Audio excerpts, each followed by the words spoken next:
Okay, welcome to myeLearning Quizzes 101.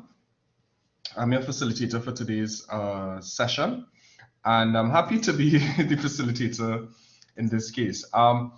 This is going to be a very hands-on session, all right? And it's going to be very, even though we have some structure to it, when it's a smaller session, I like when it's a smaller session because we could be very flexible, all right? And you just let us know the questions you might have. If you need us to go over anything, um, we will be happy to assist, all right, as best as possible. So we're going to look at quizzes today, and I just want to also introduce, some of you may have met him in our previous workshops and so on, Mr. Javed Mohammed. He is the newest member to our team, all right, and so he is here as well, all right. So yes, so you're going to get support from the both of us along the way, not just in this session, but subsequent to this session, if you need a little, um, additional support and so on, we are here to help. All right. So let's get straight into it. So I have a bit of a poll. All right. Anyone who knows me, I like to start with a little icebreaker. I know it's a little after lunch, and um, we did schedule this, to give you. Jabba, do you want to say anything? You go right ahead. No, it's okay. I'm good. Um, I don't want to make you like waste more time. You already started kind of late, so you go ahead. It's fine. All right. Okay, Fine. great. Not a problem. So, yes. So, I like to start with an icebreaker, and what better way to do it than a simple poll? Um, so you would see in front of your screen a question. Have you ever used or created the quiz? Sorry, created or used the quiz activity in myeLearning? Please click your response, either yes or no. And okay, so it's equal parts. Okay, one more person to vote, I think. All right, so we have thus far, it's almost 50-50. Some persons have created quizzes, some persons have not. And that's perfectly fine. All right. Oh, I forgot to share the results. That's okay. But it's out of all of us, I think 4 persons created the quiz. All right. And of course that will change as the others join us. That aside, the quiz activity is fairly easy to create. We're going to look at some of the tricks here and there to make it to make it easier for you, all right, and make it even faster. So some of the things we're going to look at today include of course, we're going to look at the quiz activity in general, creating a question bank. We're going to look at importing quiz items and the formatting that needs to be done in that aspect. All right, then we're going to look at, of course, adding items, the settings where necessary that you want to use, and also some tips. Now, you may have seen a post, we sent out the TTT, Teaching Tuesday Tips, and we provided some tips in creating a quiz that would minimize collusion and that sort of thing. So we'll try to recap those closer to the end of this session. All right. So this is sort of a roadmap of what we're going to cover in this session. Now, the quiz activity, I think it's self-explanatory. You know that the quiz really helps to, it's an activity often used for assessment purposes or grading purposes that comprises a series of questions, which may range from multiple choice to short answer to true or false questions, matching questions, etc. And students have to answer these questions, and they are graded shortly thereafter. All right. It's not only used for grading purposes, it may even be used for review purposes. So if you covered an activity or you want to introduce a topic to students, but you want to do a sort of pre-assessment or diagnostic test, not weighted, of course, meaning that there are no marks associated with it, but at least it gives you a sort of dipstick of what students know or if you're using it after a particular module, what students have retained, if there are certain principles you want to recall, or just to see what they know or what they've learned. Yeah, it's a very good activity for that as well. So it's not just for formal assessment and grading purposes. Now, creating the quiz activity comprises different steps along the way. The steps that I have outlined here are just the basic steps. So of course, typical turn editing on, select the quiz activity, you know, specify the configurations, including the name, the directions or instructions, I should say, the display options, etc., etc. And then you save the changes.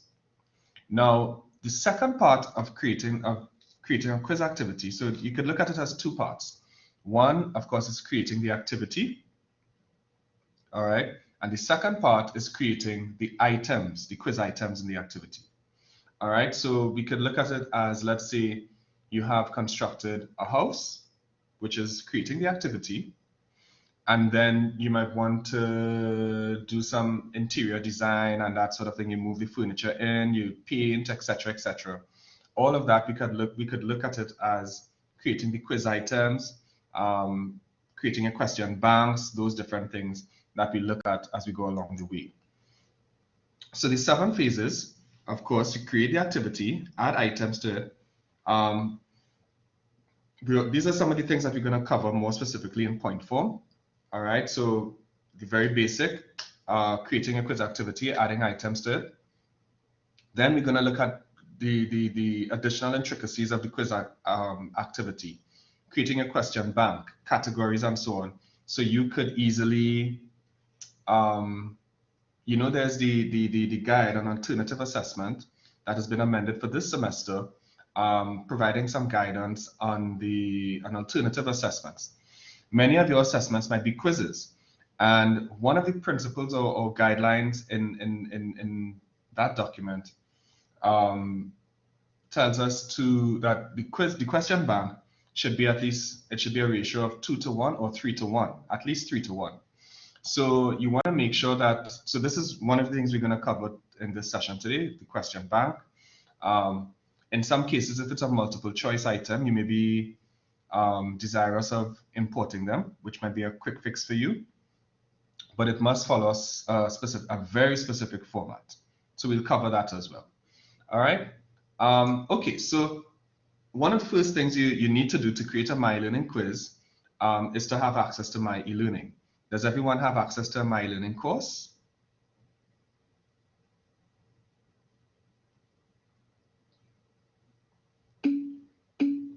Right. Okay, great, great. I think that I'm not sure if everyone responded. Yvonne, are you okay? And Daniela, do you have access to a course in myeLearning? No. Okay, so what I'll do is I'll ask Mr. Mohammed to create a course for you in our test environment, or even if, yeah, Javid, we could create a course for Yvonne and Daniela, or add them to a test course if possible, and we can add them as teachers. Is that okay? And let me know if you get through that, and I could provide some additional assistance where necessary. All right, so at least they would be able to do the process, to go through the process with us. Okay. All right, not a problem. Thank you so much for that, Mr. Mohammed. So great. So once you have access to myeLearning, and of course to get access, you know, if you have a course that you haven't accessed thus far, even though this semester, I can't remember what week we're in right now, we're probably in the 7th or 8th week, but the process is more or less the same. You just need to get the enrollment keys, which is now a self-service option, and you basically request it, and it goes to your email immediately.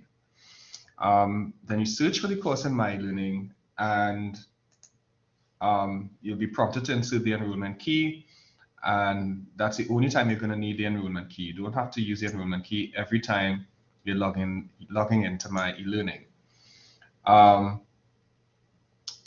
if it's your first time entering or using myeLearning, for those of you who are not used to it, you're going to need your staff ID number, which is your username, and your UE password. Now, in the case of Yvonne and Daniela, if you're using the CETL environment and you don't have, it's the first time using the CETL environment, the test environment, I would encourage you to click the forgot the password button, which is on the same login page. Once you do that, it'll prompt you to send a UE ID number, to insert your UE ID number, and an email will be sent to your inbox to reset your password. All right, so just remember that. So you could do that. In the meantime, I think Mr. Mohammed will probably post a link, or let me help you a little bit while you do that, Javed. So I'll post a link for you. So in the meantime, while you await Mr. Mohammed's correspondence, I need you to click on that page and it will take you to the CETL environment, and you're going to click the reset password or forgotten password button. All right, and then you follow the instructions there.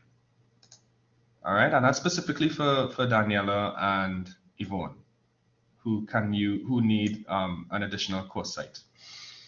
So in the meantime, while you do that, I'll just go through until we get to the quiz activity. It shouldn't take very long.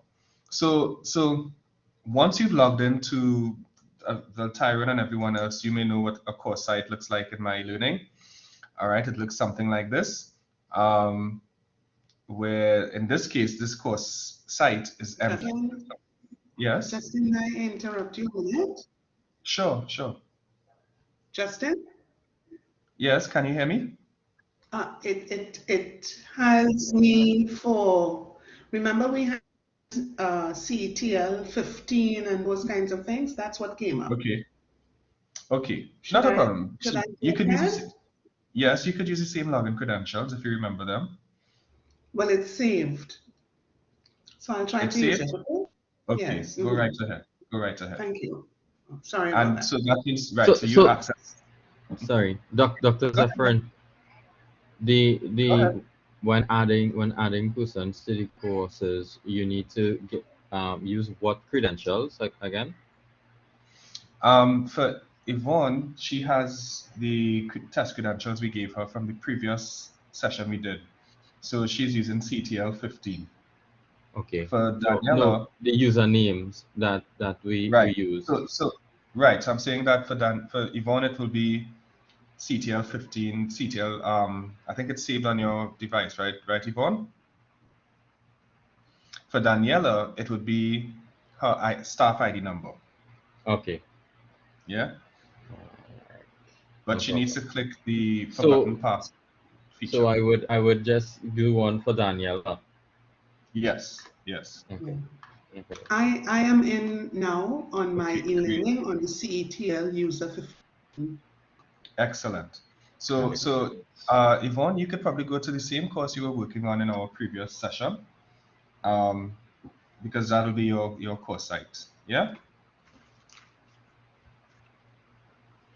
Okay. I need access to Daniela's or I need Daniela's ID. What you can do, Javed, you could probably just type her name. If you're adding her to her test course, just type her name, Daniela Ramos Cisneros. I hope I pronounced it correctly. I did that. Okay, great. And so once you click enroll, add as teacher and so on. Okay, so it doesn't matter. It doesn't matter which one. I'm seeing 2 accounts for her. Whichever the staff account is, that's sta. Yeah. Right, at staff. Okay. All right. Great. Thanks. Great. No problem at all. All right. So this is what your course shell would look like. And I guess Yvonne would know this now because you should be seeing something like that. And the first thing we need to do, so we're going into this creating a quiz activity in myeLearning. So we're going to start with phase 1. And the first thing we need to do is click turn editing on. That is located at the top right side of your page, of your course site. So if you have a course site in myeLearning now, you could probably just, you turn editing on, probably scroll to the end of your course site, the bottom of your course site, so no one will see your activity. Yes, Tyrone? Hi, Justin. Thank you. I Hi. am just asking, would we be able to access this actual PowerPoint? I don't just mean recording, but The PowerPoint, we do actual have, PowerPoint. I can make it available to you. We do have some resources we send post sessions. It's not as verbose as the PowerPoint, because the PowerPoint is pretty long. But we do have some documentation walking you through the process in terms of the quiz creation process. 2 short documents with illustrations, just like what I'm showing you here. That's all right. So, thank you. yeah, yeah. All right, and that comes up. That is sent as a post-session package. All right. So we turn editing on at the top of your course page and your course homepage. Sorry, and then we're gonna. In some cases, if it's a live course, you want to scroll to the end of that page, to the bottom of that page, and click Add an Activity or Resource, as we see here in the second illustration. All right. So we click Turn Editing on at the top right side, and then we scroll to whatever block we'd like to add that activity, and click Add an Activity or Resource. Once we do that, you will see a pop-up window appear with all the activities and all the resources, and you're going to click Quiz. Now it's in alphabetical order, so it normally is closer to the end of those. Great, excellent, Daniela. Thank you so much for that, and thank you so much for that, Mr. Mohammed. All right, so Daniela, let me just go back up because we only went through one step. So Daniela, if you have access to your course, if you have access to your course, you're going to go to your course site. It'll look something like this. Then you're going to look at the top right side, and you're going to see Turn Editing On. You click Turn Editing On, and then you scroll to the block wherever you'd like to add that activity and click Add a Resource, Add an Activity or Resource.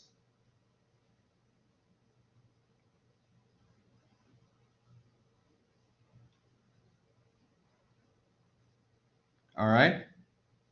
Once you do that, you will see a window that looks like this.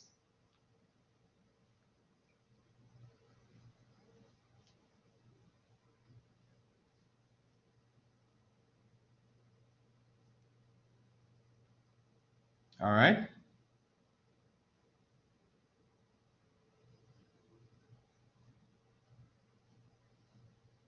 Let me know if you get through.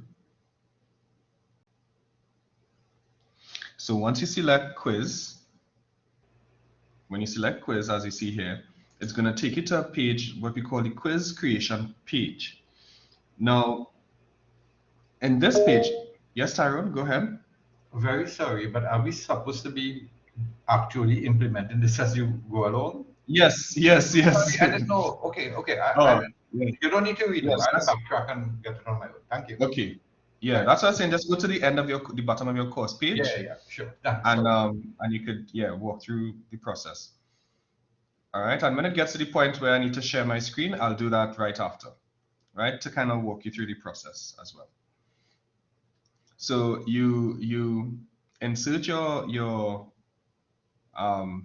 name of the quiz as well as the instructions. Now the instructions could be what you definitely want to put would be the number of questions or items that comprise the quiz. That's for sure. You would also want to include if it's a timed exercise. So if it's 40 minutes, 60 minutes, you need to let them know that in the instructions, which is otherwise known as the description in this case. And to be sure to click all and submit and finish when they have completed the quiz.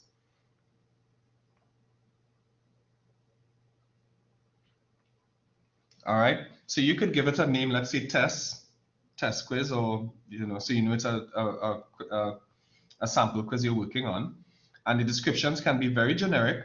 In this case, if it's 10 items, 10 items in 10 minutes. Now, as you would have seen in our document sent earlier this semester, and we'll send it again, maybe as part of the post-session package, the guidelines. So if and not just the campus-wide guidelines, but also, well, we sent it campus-wide too, but there's another guideline or document that the center created that provides more details. So it complements the guidelines sent by the deputy principal earlier this semester. All right. In terms of the number, the duration, what is the suggested duration for a quiz depend on the items. Yeah. Standard though, just saying, it usually, the best practice is, or ideally, is usually 2 minutes for one item, depending on the nature of the item, the level of difficulty, and so on. And I'll break it down like this. The student would need to understand the question. That's part of the time. So in that 2 minutes, the student has to understand what the question is asking. Then the student must go through a process of elimination if it's multiple choice. So, identify the incorrect responses or the incorrect options, and then find their way to the correct option. That becomes even more, I don't want to say onerous, but requires more time if some calculation and that sort of thing is part of the process. Yeah. So depending on the field, the level of difficulty, and that sort of thing, the standard time per question is 2 minutes. If it's basic recall, and when I say basic recall, it doesn't require calculations and applying formulae and so on. If it's just to select a definition or something of that sort, then that would be more, you could venture to the lesser time frame per question. So let's say 1.5 minutes, it could be that as well. All right. So just a little tidbit there. So once you've inserted the title and the instructions for your quiz activity, you're going to insert the settings. The settings, really is setting the parameters of your quiz. So what is the due date, or what is the date that the quiz will be open? And what is the date or time that the quiz will be closed? So you may have a quiz, for example, you may have a quiz open from today to tomorrow. All right. In which case you will set your quiz, let's say from this date at this time. That will be open the quiz, and then the closed quiz you would set whenever you need it to be closed, which would be tomorrow at whatever time. Now it's a 24-hour clock, so you're gonna see 22, 23, and those kinds of things. So what you want to do is click enable. Make sure you click enable, and then set the date and time. All right. And likewise for the close quiz option, because the quiz would need to close at some point in time. All right. And that's how you set the window in which the quiz is open. All right. Right under that, you're going to see time limit. So this is very important. So where you have you would have a time, even though you have a window in which students need to complete the quiz, you would have a duration. And a duration is really, how long is this quiz? Is it 40 minutes? Is it 60 minutes? So it should be similar to what the same thing you identified in your instructions earlier. All right. And you click enable, and then you insert whether it's an hour, whether it's if it's an hour, then you put 1 hour. If you want to leave it as minutes, you could leave it as minutes and put 60 minutes, 90 minutes, 120 minutes, etc. All right, so I need you to put in a time limit. So remember the difference between the open and closed features and the time limit. Really, one speaks to the window in which students must attempt the quiz, and the time limit speaks to the duration when students are attempting the quiz. Yeah, in other words, how long do they have when they start this quiz? So to make it more relevant or more real to you, you might have students who you might want your students to complete. You might want to give them between next week Monday and Tuesday to complete a quiz. But whenever they start that quiz, they have 60 minutes to complete it. Make sense? Any questions? Great, thank you, Javed. Great. Anybody else?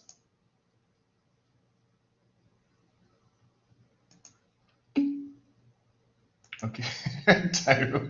All right, thank you so much. All right, so great. So once we do that, you would see this little option here where when time expires. Now I want to draw your attention to that here. It's not highlighted with an arrow or anything, but I'm just bringing your attention to it because it's important. So it really is prompting you to specify what do you want the system to do when students are still doing the quiz. So let's say the student has not completed their attempt and time has ended, right? What do you want the system to do? Do you want, for example, the system to allow a grace period when they, until the student submits their answer or has answered the question? Yeah. Or do you want that all open attempts? So in other words, whatever the student has not, in cases where the student has selected a response but has not submitted it, because you have different pages that might comprise a quiz. So a quiz might have 20 items with 5 items on each page, and let's say the student is halfway through one page.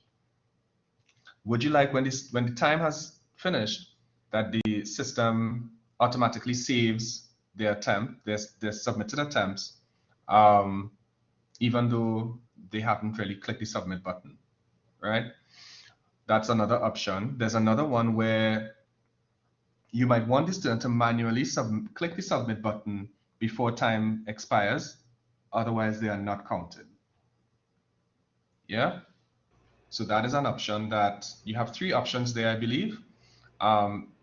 Basically, where you would be telling the system what to do when time expires. Now, if you would like, now for me, I tend to recommend that attempts must be submitted before time expires or they are not counted.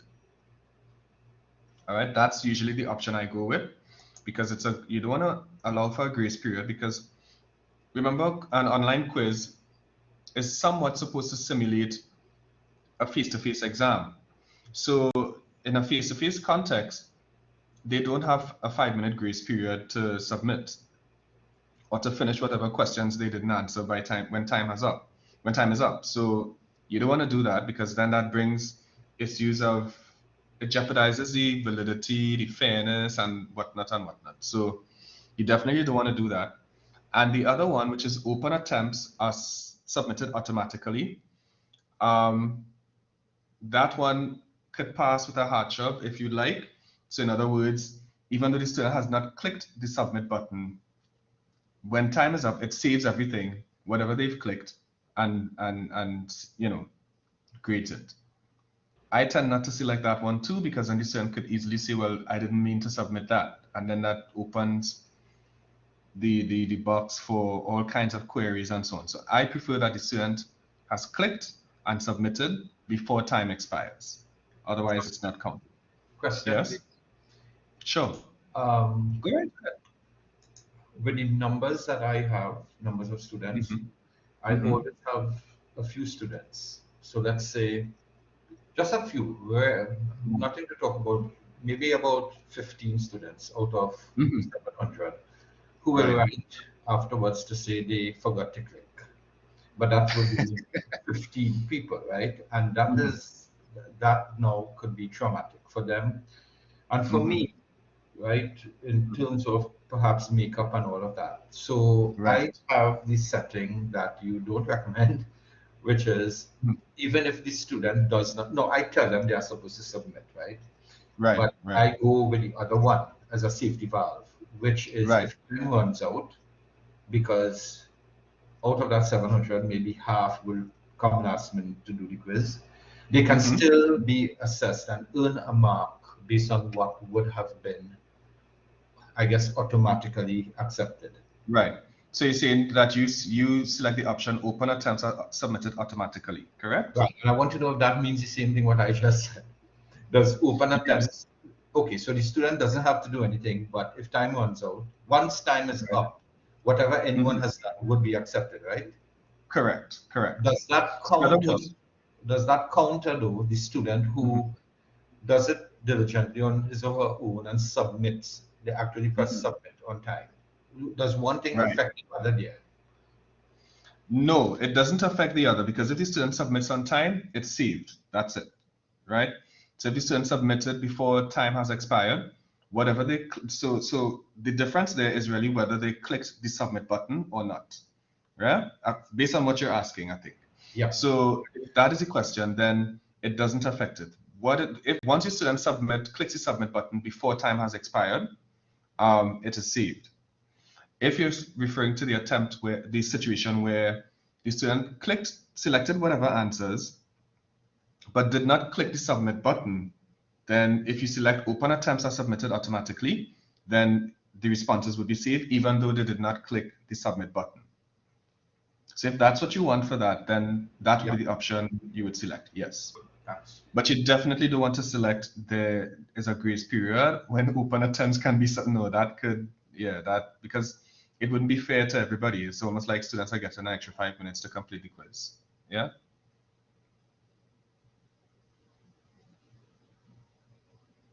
So, or they might get an extra 5 minutes to change their responses, you know, when, you know, that one could be a little messy. So, like I said, open attempts are submitted automatically, could pass with a hard shove. And in your case, so that's why I'm glad that we have that example. You saw it fit to use that option as opposed to attempts must be submitted before time and so on. And that is only because of the experiences I've had over the time. Yes, yes, and the size of your class too, which I'm sure is a factor with 800, 700 students. Sure. So definitely, by all means. All right. Does that help, Tyrone? Immensely, yeah. All right, It's great. just be more confident about what I've been doing. So I'm Nice, not a problem at all. Great. And I think that would be a little better than having them do a whole makeup exam where they may have been familiar with some of the items or go through that whole process and so on. So, I mean, of course, it would beg the question as to, you know, they didn't follow the instructions. Do you penalize them for that, etc., etc.? But that is up to you as a facilitator. What do the numbers 14 and 25 represent? I'm not sure what you're referring. Justin, that was me, Yvonne. When I looked at the line, open the quiz, it has the date 16th January 2020.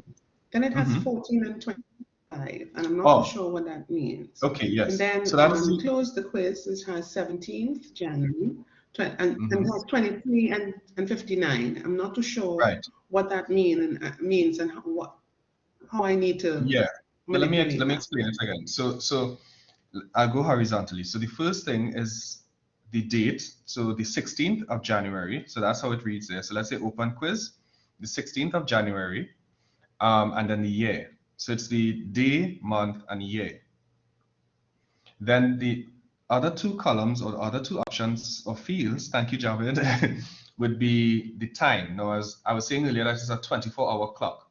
So even though you're seeing, so that's why you're seeing 14:35, which means I think it's 1:35, I think. Correct me if I'm, or 2:35, yes. So Justin, it's not your fault. He's feeling here, and I can't hear everything. So. okay. So I was just saying it's the 14:35 is the time, which means it's a 24-hour clock, so it's 2:35, right? So in other words, the Okay, quiz all will right. be Thank you very much. right. Right, great. So the quiz was open from the 16th of January 2020 at 2:35 Got it. and closed at the 17th of January 2020 at 11:59. Yeah. So it's just it's just a Right, 24-hour great. clock. Yeah. Done. No problem at all. Okay, And we good. have, as we move further down to the grade. Now this is really, you don't have to put a grade to pass, but it helps in terms of the system identifying if students pass, if students fail, etc., etc. So that is not a make or break, a deal maker or deal breaker or whatever. So you don't have to worry too much about that. What you want to specify is the attempts allowed. So if it's something that is for more a formal form of assessment or for grades, then you would want to ensure that the student is allowed one attempt. All right? And that's just the standard. So if it is, for whatever reason, you want to allow the students 2 attempts, that if you could justify it, but usually for a formal assessment, it's 1 attempt. All right? Especially if it's a major assignment. If it's a practice quiz, so just a practice exercise, it's not heavily weighted or not weighted at all. And that kind of informal assessment it's not graded. So students could take that at any time just to ensure that it's like a revision exercise for them. And it lets you know the extent to which students have mastered the content or mastered what you need them to master. Then you may leave it for multiple attempts and that sort of thing. Yeah?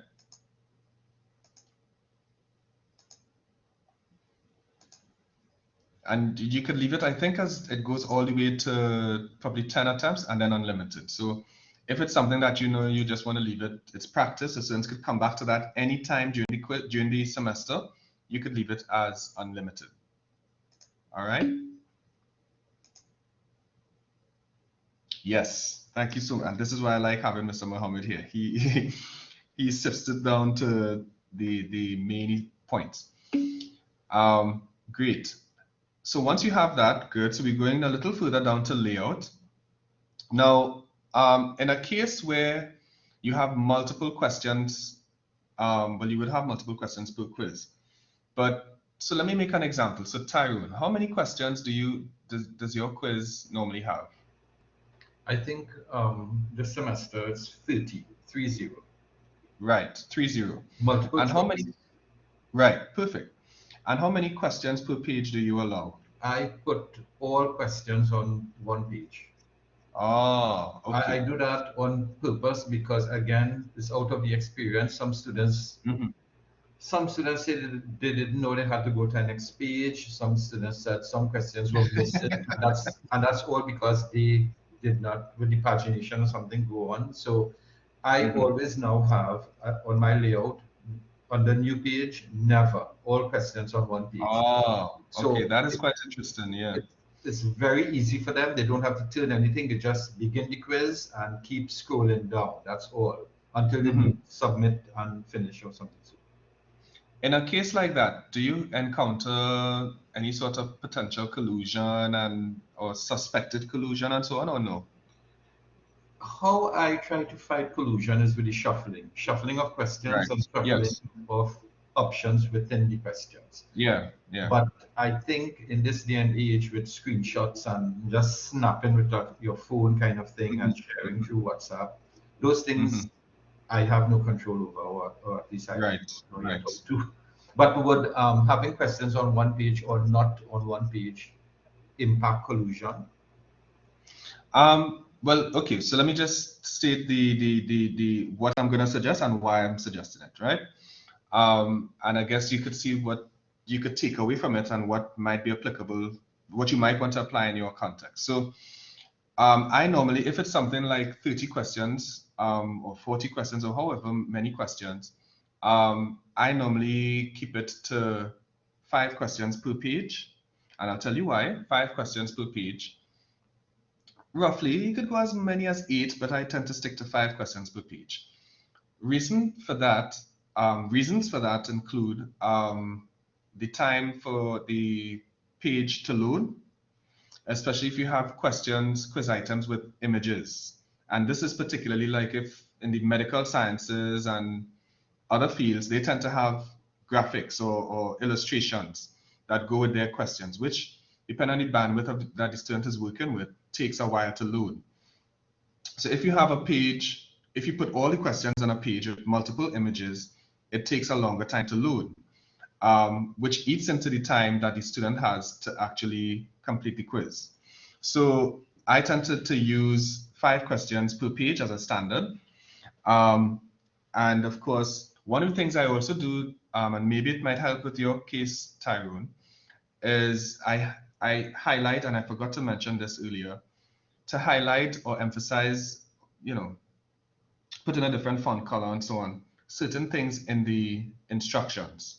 So when I'm putting the instructions, if I want to emphasize, please submit all and go on to the next page, or click submit all and go to the next page, or whatever the button is, I emphasize that. So I might make it bold, or put it in caps, or put it in red, just so the student remembers that. So for example, the same color as this red arrow, because red is a color that has a certain impact on the brain. So they hardly ever forget that. So it's just something you might want to consider.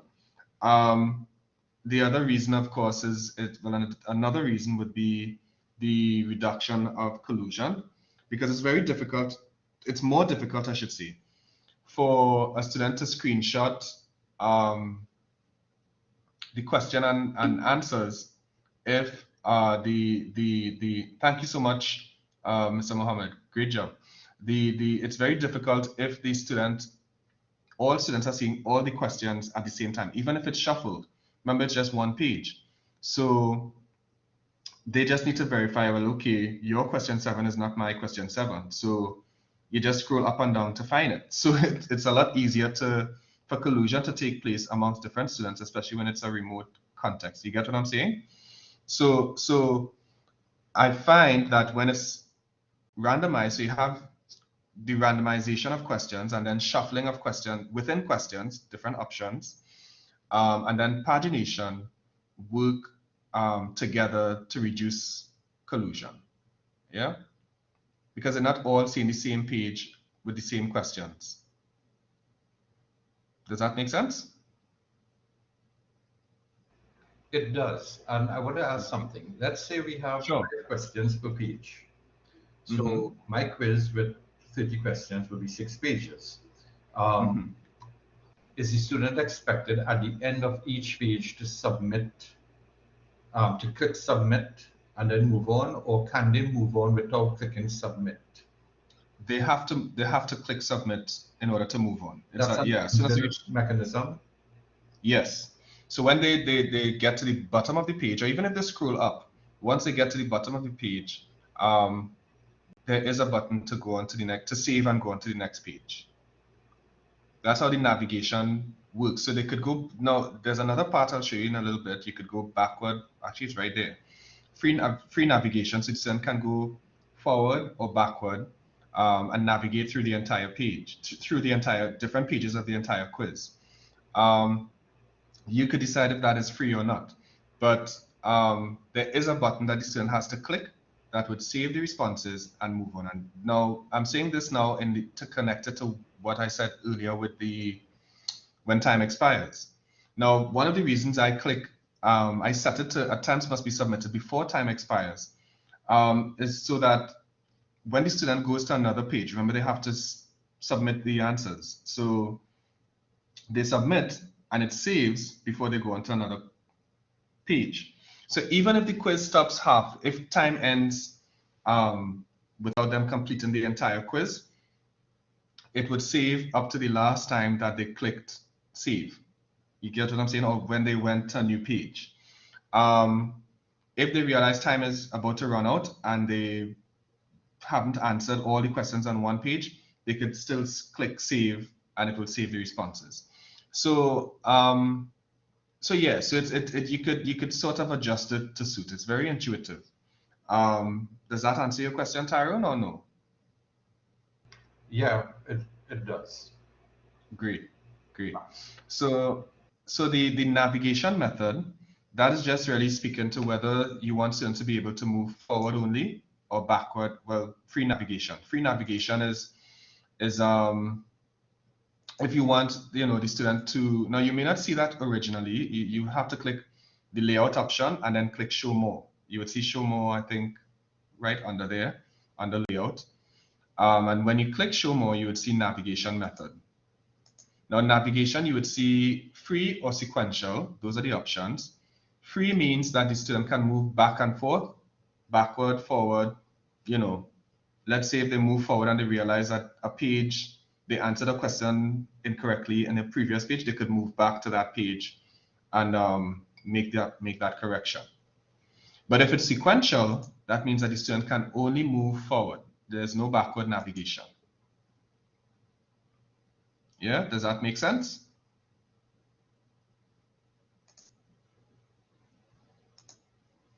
So it's always moving forward, never backward. Right under that, you'll see question behavior. Question behavior speaks really to the option of the questions where you could shuffle the questions, which in this case you would want to do. All right, you definitely want to shuffle your questions. And I always select deferred feedback. Deferred feedback. And the reason you want to do that is to ensure that students they can't give what you call it, they can't screenshot the feedback and give it to others so others can see what is correct and what is not, right? So that to me helps. So you have different types of feedback: adaptive mode, no penalties, deferred feedback with CBM. Now CBM is certainty-based marking, and it's really where the student it's a different form of marking questions. So let's say, for example, certainty-based marking with immediate feedback, the student not only answers the question, but they also have to indicate the extent or their certainty that they got the question right. Does that make sense? So that's a whole other thing altogether. So they have to prove that this is the right answer. All right, and you would find that, let's say, if it's something in terms of calculations and those other things, some sort of medium through which they have to prove that. Yeah. So, but generally, I stick to deferred feedback because it's either right or wrong in this case. You don't need them to, well, in my context, you don't need them to justify the response.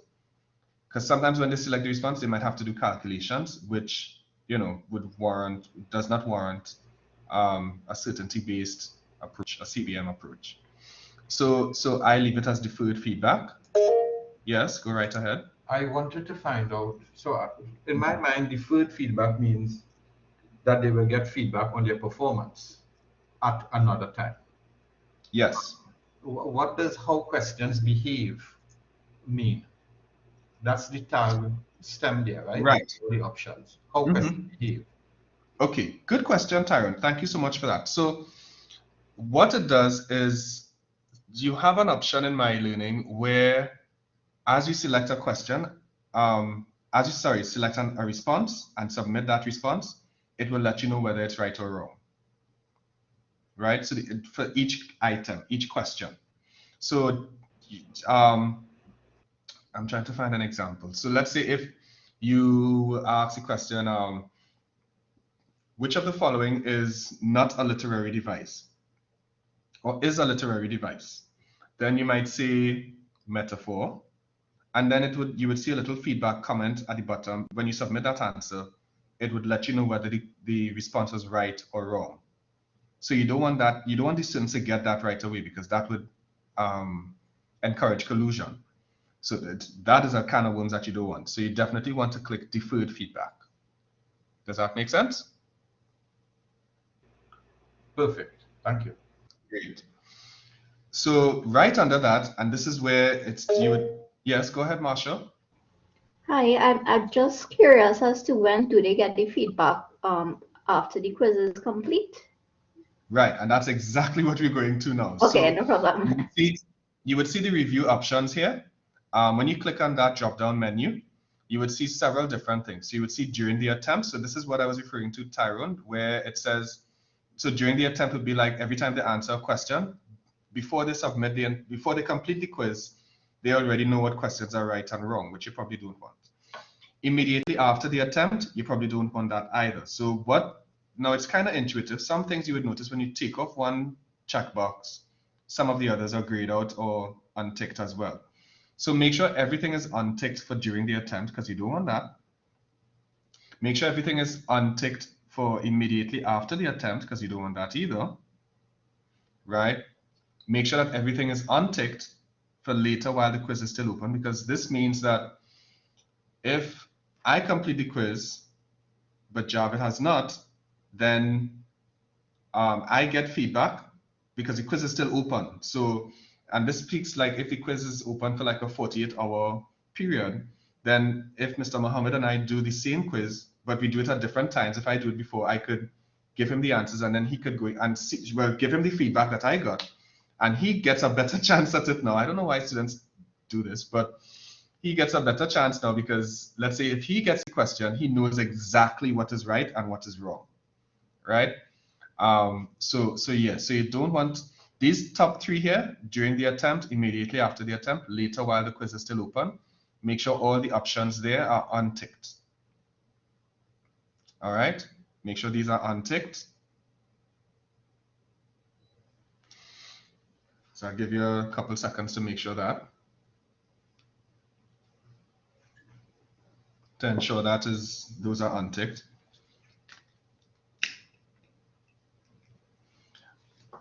And right after that, you will see after the quiz is still open. Sorry, after the quiz is closed. That one, you only want to leave the marks and the overall feedback ticked. The others could be unticked. So you only want to ensure that the marks and the overall feedback are included. And I'll tell you why I'm suggesting this. Because when you give, well, obviously the marks will be the marks. They need to get their marks eventually, right? The overall feedback would be general comments, maybe, if they got, and you could determine what those comments are, of course. But you don't want to give specific or general feedback because that would indicate, even after the quiz is closed, that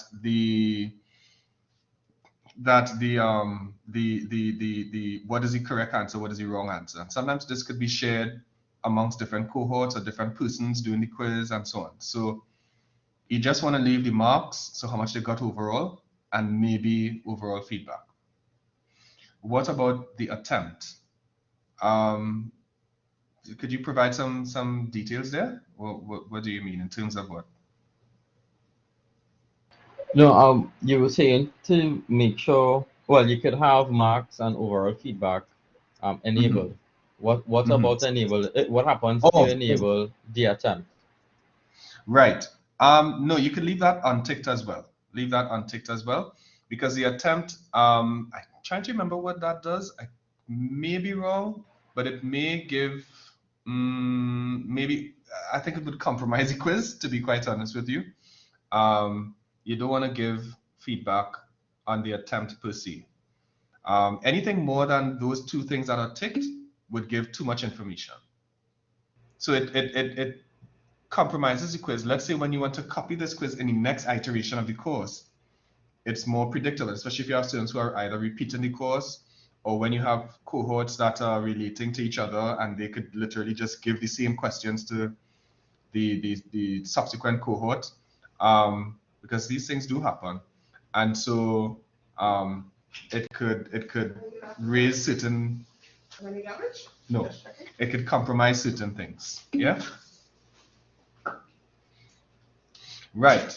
Overall feedback and general feedback. There's a slightly different thing. So overall feedback, of course, is much more generic.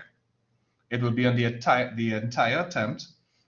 General feedback would be a little more specific. So it would be something along the lines of, they got 60% of the answers correct, and sometimes it might show them some of the all the questions that they got correct versus all the questions they got wrong.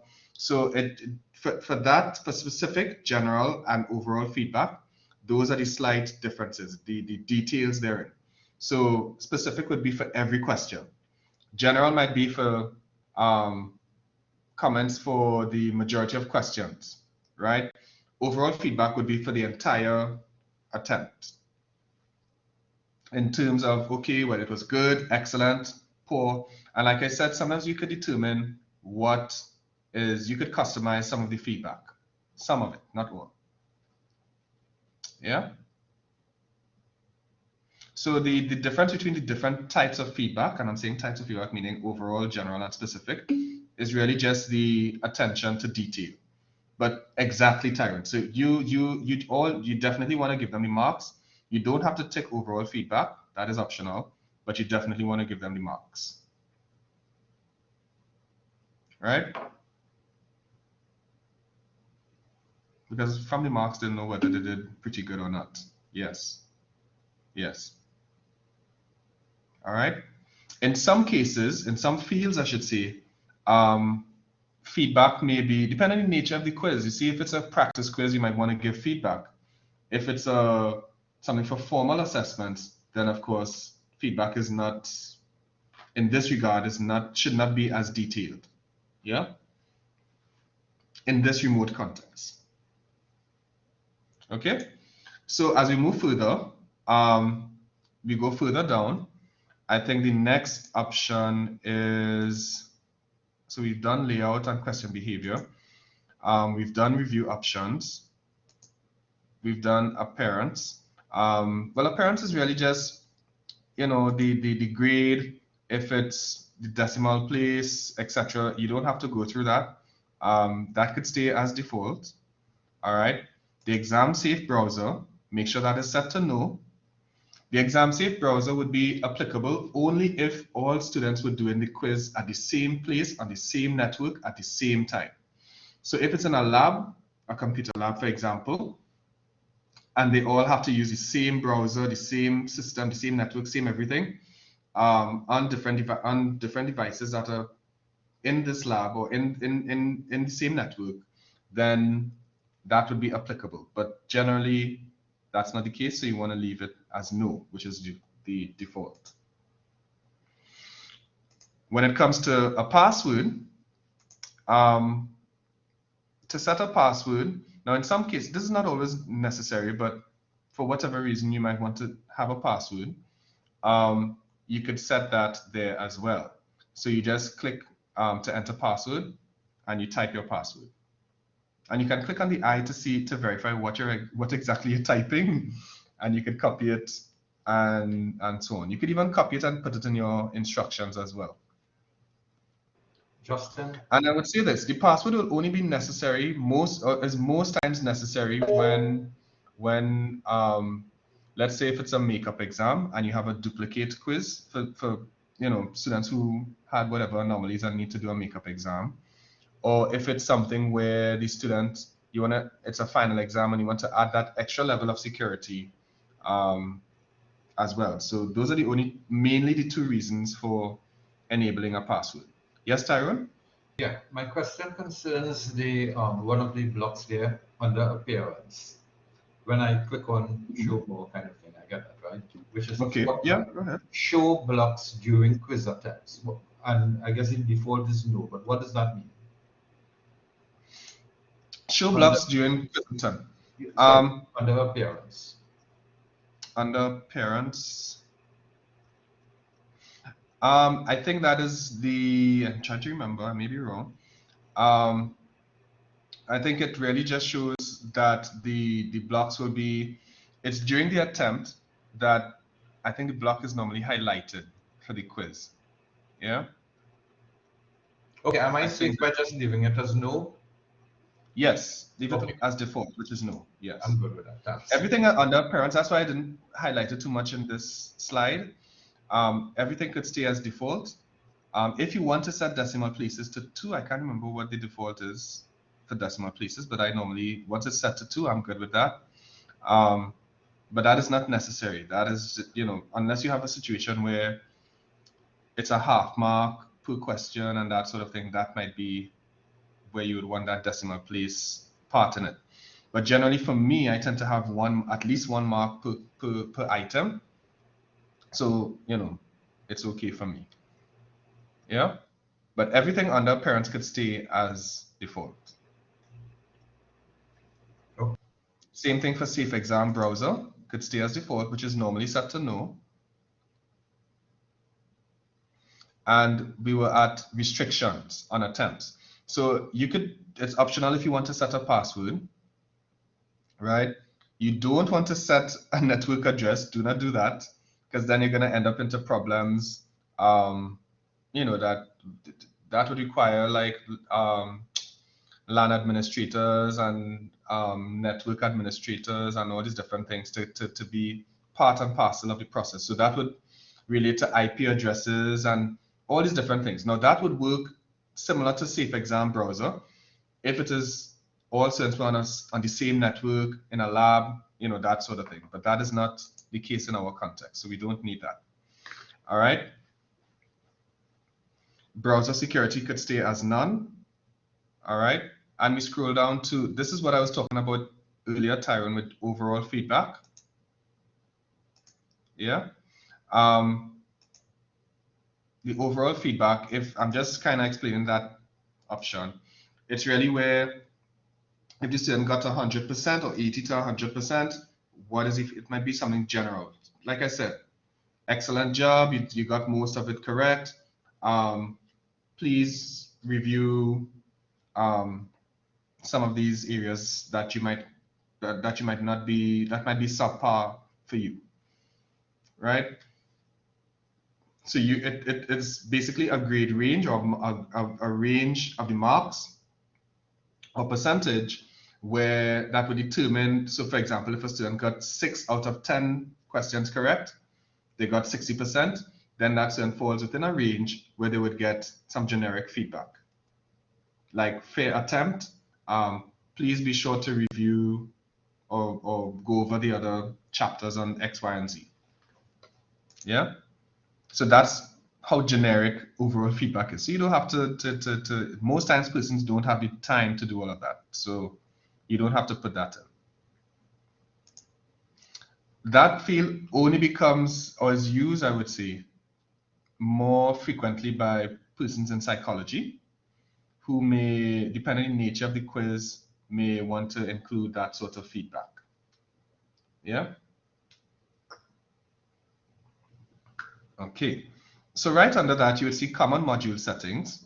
And common module settings would be, you know, whether it's available on the course page, whether it's a group assignment or group quiz, sorry, a group activity, and to an extent if grouping is needed, which most a grouping. Now let me just explain the difference between a group and a grouping.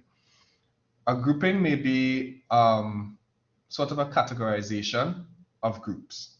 So you may have groups that have to deal with a particular topic. So let's say if it's in the field of geography, you may have, and you're dealing with hazards. You may have one group dealing with, so the grouping might be hazards or natural disasters. And the groups under that grouping might be floods, landslides. So those are 2 groups. Another group might be tsunamis. Another group might be earthquakes, that sort of thing. So groupings are really, can be seen as categorizations of groups. Yeah. So yes, so the availability, if you want it to be shown on the course page, basically if it's hidden or visible to students. Now, even though your quiz is shown on the course page, it doesn't mean that students can attempt the quiz. Remember, you set in the beginning the open and close dates and times. So it just means that the quiz activity is shown on the course homepage, so the student knows where to click or where to locate the quiz. So you can leave it as show on course page, all right? But the student cannot click on it or attempt the quiz before the time you set. All right. Now, under that, you would see restrict access. Restrict access, this is another form of security where if you want the quiz to be hidden from students before they attempt it, well, they wouldn't be able to attempt it until, but if you want, just for peace of mind, you don't want students to attempt the quiz and you just want to know that it is no way possible, you can use the restrict access feature. Now to use that, you just click add restriction, and you may be able to set it according to, Jared probably knows why I'm laughing, to date, grade, group, grouping, etc. Currently, you would definitely get date working. So in this case, you might want to set it to a date, and then you set the date accordingly, whether it's, today's date at a particular time, and you set it as that. All right. And once you've done that, you click save and return to course. Save and return to course.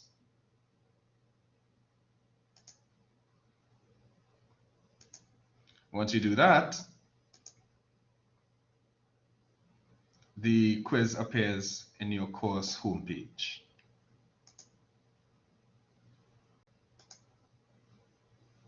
Yeah? So you should see it on your course homepage, similar to what we have down here under point 10, where the quiz appears in your course homepage. Yeah? Any questions so far?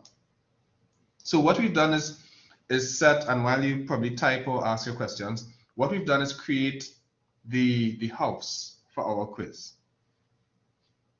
Right? What we're going to go into in just a bit would be creating items. So basically what some people might say, populate your quiz, right? So you're going to create items in your quiz so students can attempt the quiz. All right. Yes, Tyrone, go ahead. I have two related questions here. And one is that whole business of restrictions, right?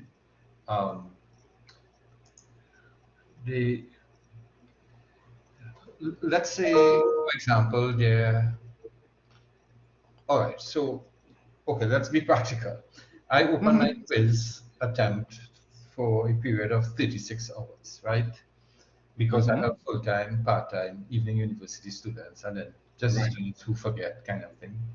So they have a window of 36 hours to access the quiz. Of course, during that window, once you access it, you only have 1 hour to complete it. That's my sentence, right?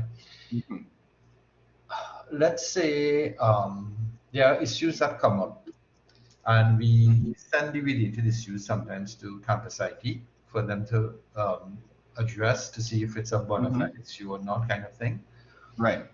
On average, we might get back about 21 to 25 valid cases, and many more where it's up to our discretion.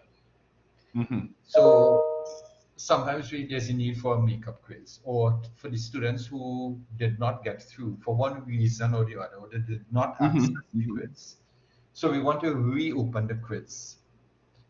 Is there a possibility to reopen the quiz only for the selected few? So the other students registered and enrolled in the course won't get a second attempt, but only, let's say 25, or let's say just 5, or maybe even 1 student get an attempt at the quiz now. Right. In a case like that, I would recommend copying the quiz or duplicating the quiz. I'll tell you why. And it's very simple. First of all, it's easier. It's much easier. It's much safer. Let me show you how to do it, and then I'll explain why you would want to do it this way. Well, I could explain before I do. So you should see my screen now, and you would see I have a copy here. Now I could make a copy of this copy, and you would always notice a copy because you would see copy at the end of it. That's by default. You could always give it another name. Now, if I have a situation like what you just described, I would simply go to, well, of course, turn editing on and click edit and duplicate. Why am I doing that? Because I could literally create the quiz, you see, once you have this, you don't have to go and create another quiz in your life. You just have to create the items that might vary. So once you do this, you simply go now. So this is the copy of the copy. And of course, you could always tweak the name. Let's call it makeup quiz, for example. All right.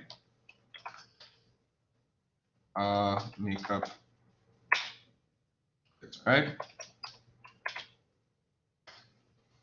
I have that. Good. And once I do that, I go to the settings of this particular quiz. So the other quiz is closed. So the reason I'm saying this is, so that quiz, let's pretend this one, the copy of the copy, this one with copy one, copy, is the quiz that everybody had to do, and we had some anomalies. So you know, like we always say, have a backup exam. This would be your backup exam, and you just copy this like how I showed you. All right. Now what you're going to do here would be tweak the settings in this particular makeup quiz. So what I'm going to do now is click edit and then edit settings. And the instructions might remain the same. Of course, the title, everything remains the same. The timing, you might probably want to tweak a little bit. So I could change this to, let's say, 2022. All right. And I could leave it as that for now, change the month to, let's say, you know, this time. You could adjust the suit, of course.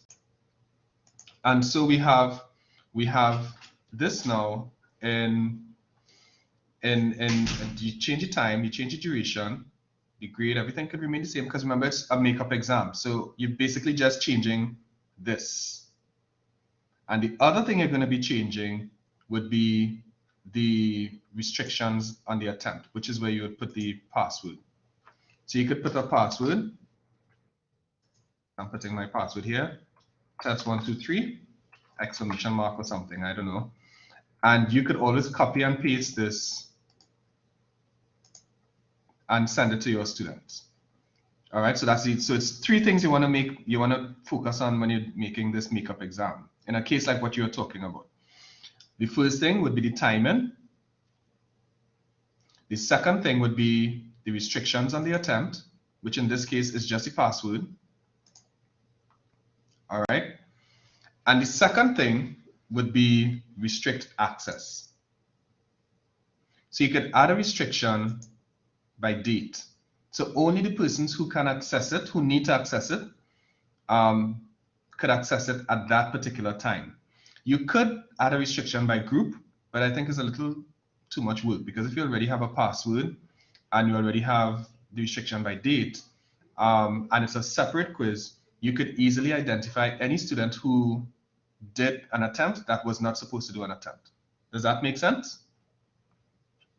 As opposed to if you were using the same quiz and you don't know who, if the students share the password with somebody else and then they did a new attempt and you could only see that, you have to go through a little more to decipher, you know, that kind of information. Whereas if you do it like this, then you know only those 6 students who attempted, who needed to do the makeup exam, did the makeup exam. So after I go through all of this, basically it's the only external thing to the quiz is really to send that password to the affected students, either by email or some other means. Correct. Okay, Yes. Thanks so much. That is exactly it. And I think that is a lot easier than trying to reset the same quiz and then you don't know if John did the quiz because Sandra sent in the password and then he was able to do an extra, you know what I mean? It could be a little messy. So for you to verify who did the quiz, that's the easiest way and the cleanest way, the safest way to do so. And notice I set my restriction, so you see it here. So if I were to change to a student view, you would realize that students might see this or it might be grayed out.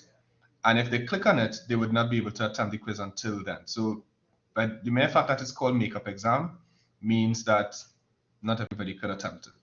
And I'll tell you what, you could also tell when students have completed the quiz. This is jumping the gun a little bit, but you could also tell when students have attempted the quiz by just going to results and responses and so on.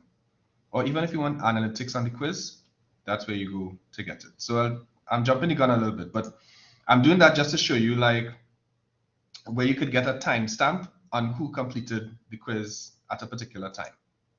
All right.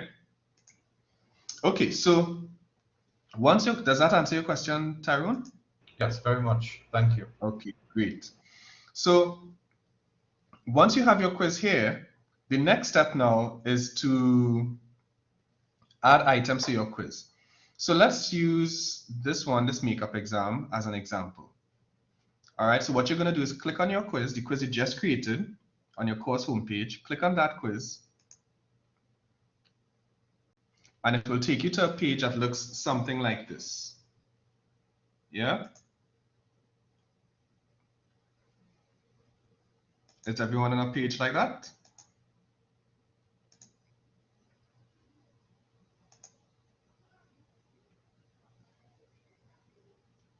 Yeah? Let me know if you get there, if you have any problems. Okay, great. Tyrone is there. Anybody else? Yvonne? Daniela? Jamila? Okay, great, great. Thank you so much. Okay, so once we're on this page, nice, Jamila, great. Thank you so much. So once we're on this page, you're gonna click on this little blue gear button here. This blue gear button, and you would see edit quiz. Edit quiz would be where you would see the options, or not the options, but some of the settings you just configured. And this is where you can create some items as well. So let's click on edit quiz. Edit quiz. Now that is different from edit settings. Notice you have edit settings on top there. The settings would be the date, the duration, etc. The quiz is where you would edit the items and so on that comprise the quiz. So edit quiz, and it will take us to a page that looks something like this. Now I have some items in here already because remember I copied, this is a copy of a copy. So I don't have to create quizzes, items, and so on from scratch necessarily. I don't have to, but I can. So you would see here, you notice here the shuffle button is ticked. So it's so like I said, it incorporates the settings you just included. All right, and I want to add an item. So I can click add right here. Also, you would notice I had, in this case, 2 questions per page. So that's the pagination. So it automatically set to 2 questions per page. So if I add a question, it would adjust the pagination accordingly. Or I could click repaginate. Anyway, so we click add. And let's start simple first. So let's do a new question. Click add and a new question. And let's click a simple true or false question, since that is short enough. So you could double click on true or false. And you give it a question name. So let's say,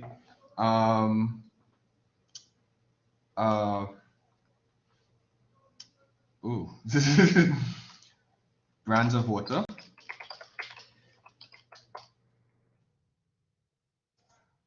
All right.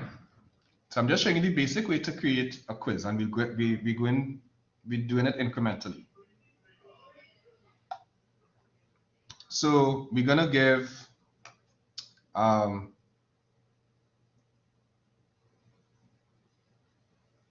right. So we're gonna give the question in the question text. Let me change the title because I now realize this is a true or false question. So let's say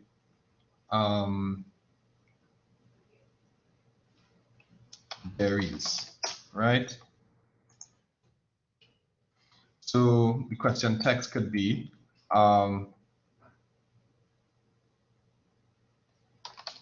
strawberries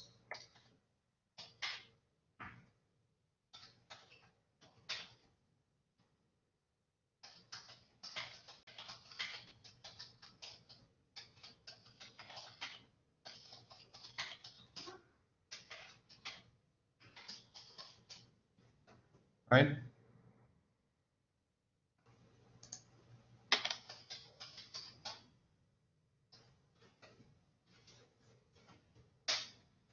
Right, and of course it's a true or false statement. So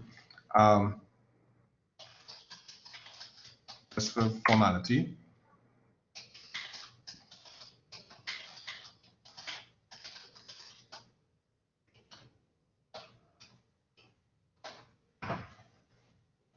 Right? Once you have that, now here, Tyrone, you see general feedback. So this is item-specific feedback. You see what I was talking about? And then feedback that is specific feedback now. Yeah? So right. So yeah. So I just wanted to make that point for you, right? To bring some clarification there. So we could scroll all the way down, but not all the way down. We scroll to what the correct answer is in this part here. Notice the specific feedback comes after the response. So if the student got the right response, you click the correct response and what that will be. If it's the wrong response, you give that feedback there. And this is why I was saying that you don't want to give feedback if it's a formal assessment. Yeah, well, detailed feedback if it's a formal assessment. So the correct answer is true in this case, and I scroll all the way down. I don't have to do anything else, and I click Save Changes. Save Changes. And there we have it. All right, berries was added. And you want to make sure your questions, give your questions proper names, not question 1, question 2, because if you develop a question bank of, let's say, 50 or more questions, you're not going to be easy. It's not going to be easily identifiable if you just put question 1, because you can have multiple question 1s, technically speaking, when it's randomized. So you want to make sure that your title is very specific. At least gives you an idea of what the question is. So I know sociological theories, this is what this is about, or Freud, Freudian versus Marxism, Marxist theory, sorry, and that sort of thing. So it's added there. All right. So that's how we add a question, basic. All right. Any questions on that? And I've been using the word.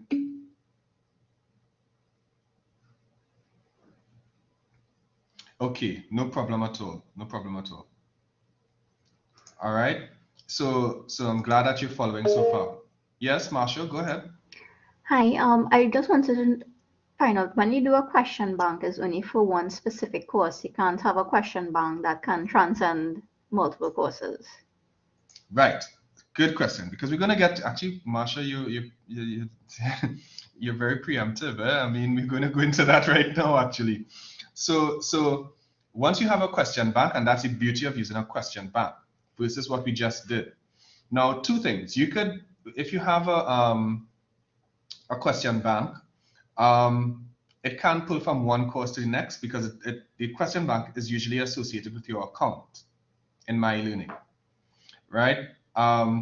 So that's that. But the way I created that question there, berries, I didn't tie it to a specific question in my question bank, right? It was generic, yeah, or it was just a question I added a random. I don't want to say random because you could create random questions here, but it was just a question I added to this, all right, which I can subsequently add to my question bank or category in my question bank. And I'll get to that as we go further. All right. So let me just recap the steps that we just illustrated. So we clicked on the quiz activity.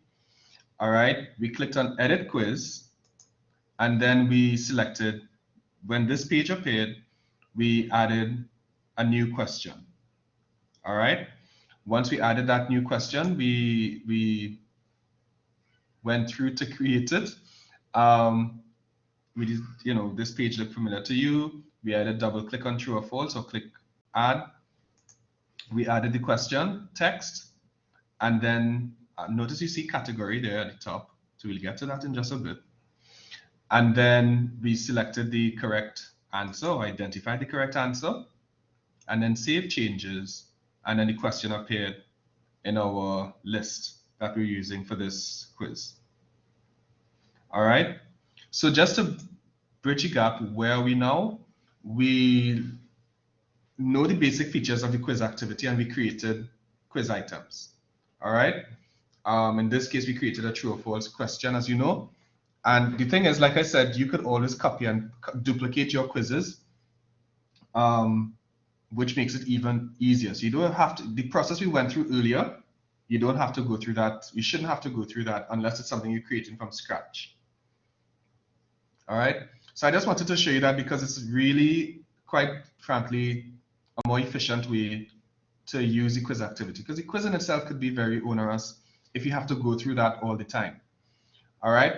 So now that we're talking about, sorry, before we go to this, as we move forward very quickly, we're going to go to the question bank, by extension categories, and even importing quiz items.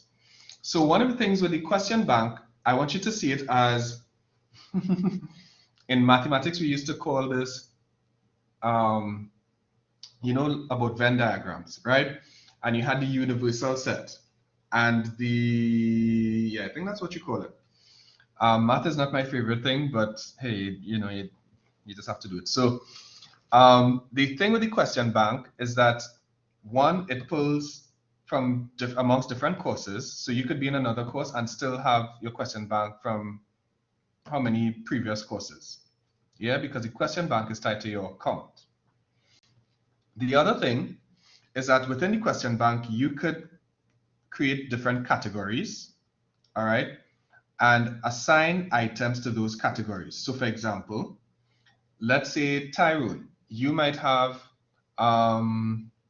categories such as, what are some categories you might have? Literary devices might be one. Okay, let's say something like literary devices as one, figurative language as one. Right. Let's just say literary elements as another. Right. Excellent. So that's good. And you might have at least 3 or 5 or more questions per category. All right.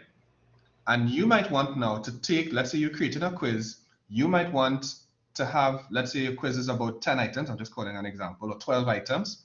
You might want to pull random questions, 3 random questions from each of those categories to make up one quiz. And that's all there is to it. So all the work that you're going to do now, you could modify, and every semester you just do a little tweak here and there, but you're not going to reinvent the wheel.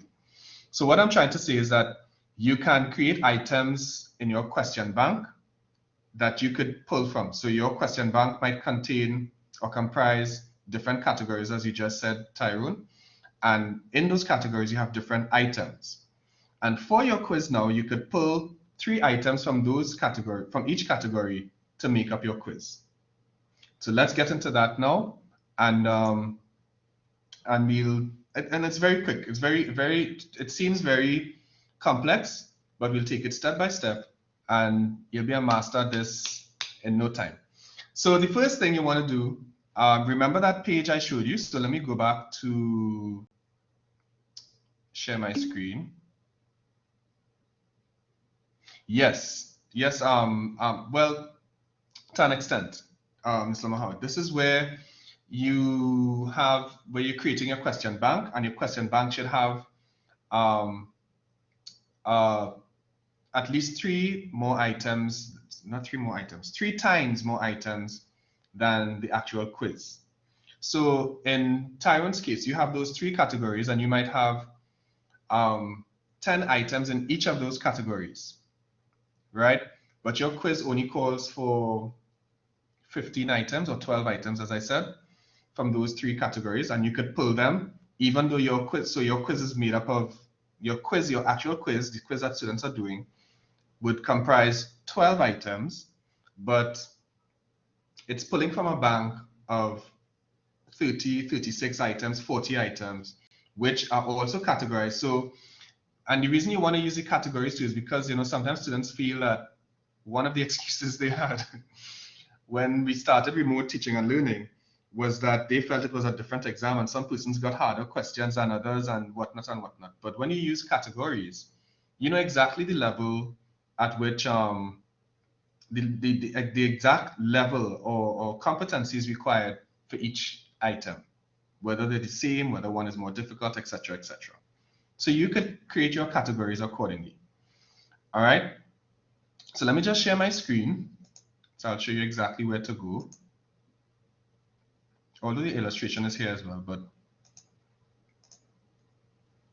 so right now you're on a page that looks something like this, correct? So what I need you to do to go back now, all you have to do now, first of all, you want to click save because you want to make sure that item is saved. All you need to do now is use the breadcrumbs, which we call the breadcrumbs up here. You know the story of Hansel and Gretel, and that's why we call it the breadcrumbs. So you click on that, and once it should take you to a page that looks like this, which would be where your instructions, your quiz instructions are located. Once you're there, you're going to click on the blue gear button again, and you scroll all the way down and you see question bank. All right, question bank. And so here now, your question bank, this is basically it. And now I have here different categories. Now I'll show you how to create different categories in just a bit. So one of the things that you want to do now is, so from this question bank, you could create a question in this bank right here. So you see this create a new question button. You create that right there. So let's say I'm going to create another true or false question. I'm just giving, and we'll get to the multiple choice ones in just a bit. And notice we see category here again. And it's the same process, similar to what we just did. So we create another true or false question. Now, well, let me just create one very quickly. Let me see what's a question I could create.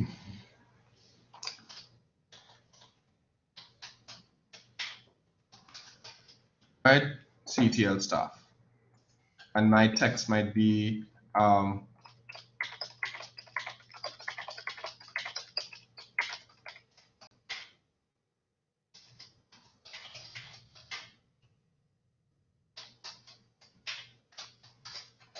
let's use that for now.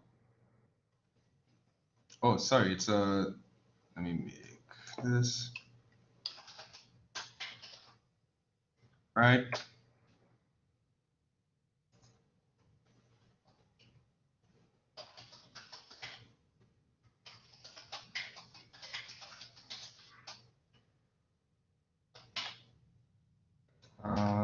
Yeah, let's use that.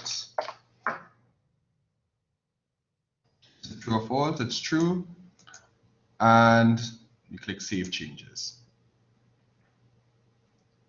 So let me see if I see it right. So it's added straight into my question bank, CETL staff.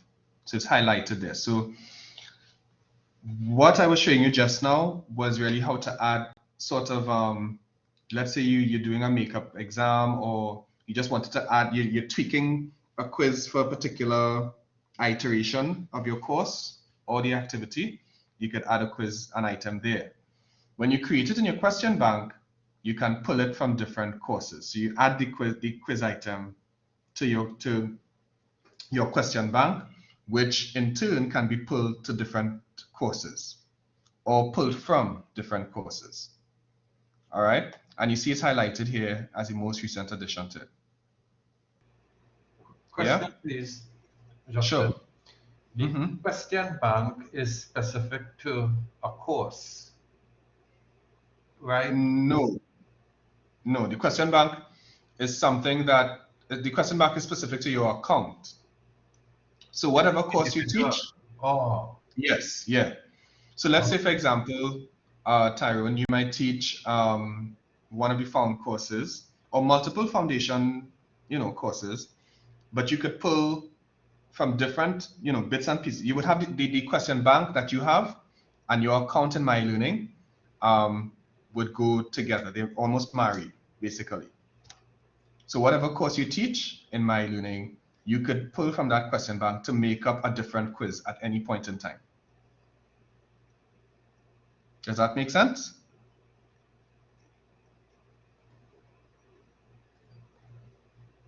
No? Sorry, yeah, it may. What happened is, okay, I did the dummy setup that we started off with, right? Create the thing, to add the activity to the quiz and whatever. And when I reach here, and I'm looking, the question bank came up with all the questions that I had before for this course. So, right. So I realized it's tagged now not to a particular quiz, but I thought it was the course, but now you're saying it's to the individual, the account. Yes. Account, right? Yes. Okay, good. Because those items that are appearing in your question bank now may have been created from before. I'm assuming, correct? Like from a previous quiz or whenever last you did the course and so on. Yeah. So yeah, for sure. Yes, so it would pull. Yeah, so that's a good example of what I'm talking about. All right. And as you continue to create, so really, anytime you're creating a quiz item, you probably want to go through this route of adding it automatically to your question bank. Even if you feel that you may not need the question again, you probably want to create it in your question bank. Now, the other way of doing it is, no, you don't have to follow this. I'm just going to show you. The other way of doing this, let me make sure everything is set here. Okay, good. Of doing it is if I were to go here to the same way of doing it, edit quiz, and I click from question bank, it would allow me to pull the question from the question bank, right? So if I click on it, see, it took me here, and I could pull from the question bank, which I'll get back in just a bit. Now remember, I created berries. Because I created it in my quiz, in my question bank, berries appears here, and I could add it to the quiz. All right, so let's go back to, so you don't have to go here now, I'm just showing you the benefits of using the question bank. So let's go back to I'm going back now to the same page that we're in. So question bank, and let's create another question just for practice sake, because I really want you to get the hang of creating questions in your question bank, because that will make everything much easier for you. So let's create a multiple choice question now. All right, let me go back so I show you how that was done. You click create a new question. Let me go back to this so you know exactly where to find it. So once you click on the quiz activity, you click on the blue gear button at the top, you scroll all the way down, and you click question bank. The question bank would appear with, you know, whatever questions you created before, and you want to add a new question to this question bank. So you click create a new question. In this case, we're going to say multiple choice. We could double click on it, and adding a new multiple choice question page would appear. Let's say I want to call this brands of commercial water or water.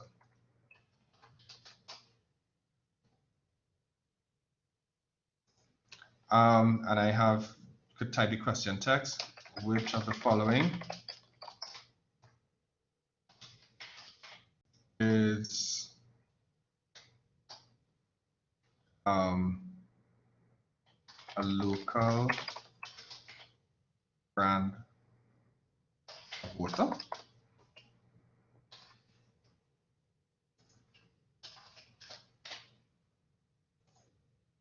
So so if I scroll down, so just so you know, so I put my question text.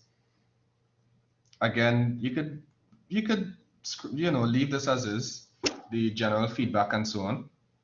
All right, notice shuffle the choices. It's enabled because that was enabled since the settings when we created the configurations, when we configured the activity. So that is set there. And what that does, by the way, let me just explain. It means that A is never the same for more than one person.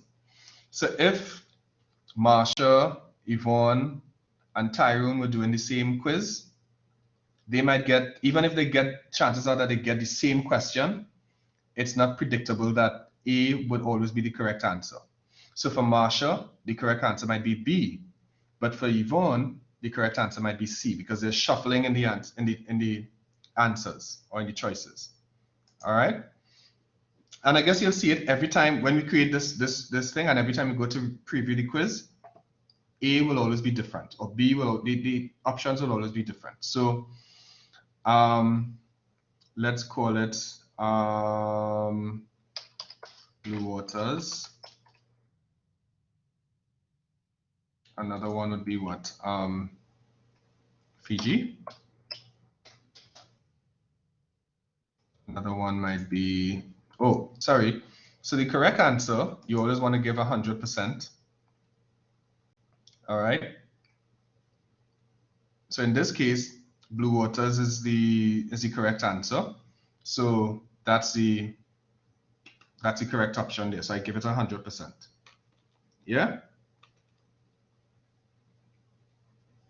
So the next option is Fiji. That is not the correct answer. So I don't have to give the correct answer for that. Another one would be Dasani. All right, that is not the correct answer, so I can leave it as 0 or none. And another one would be, it's another kind of waters. Zephyrines, no relation, by the way. I hope I spelled it correctly. All right, and let's see. So I think that has 2 L's, by the way. I hope I spelled it correctly. Anyways, so we have that, and save changes.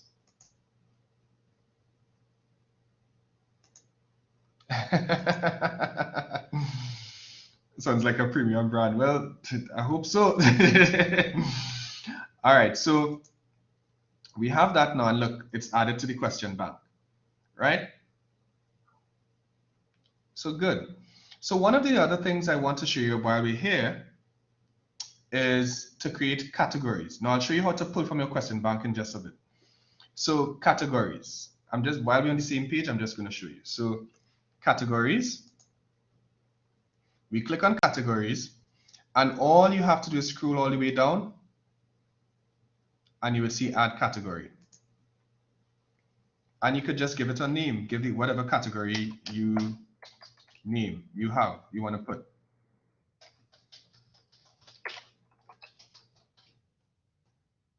All right, you don't have to put the information, etc. Just the name. That is perfectly fine. And then add category. So Tyrone, in your case, for example, you might have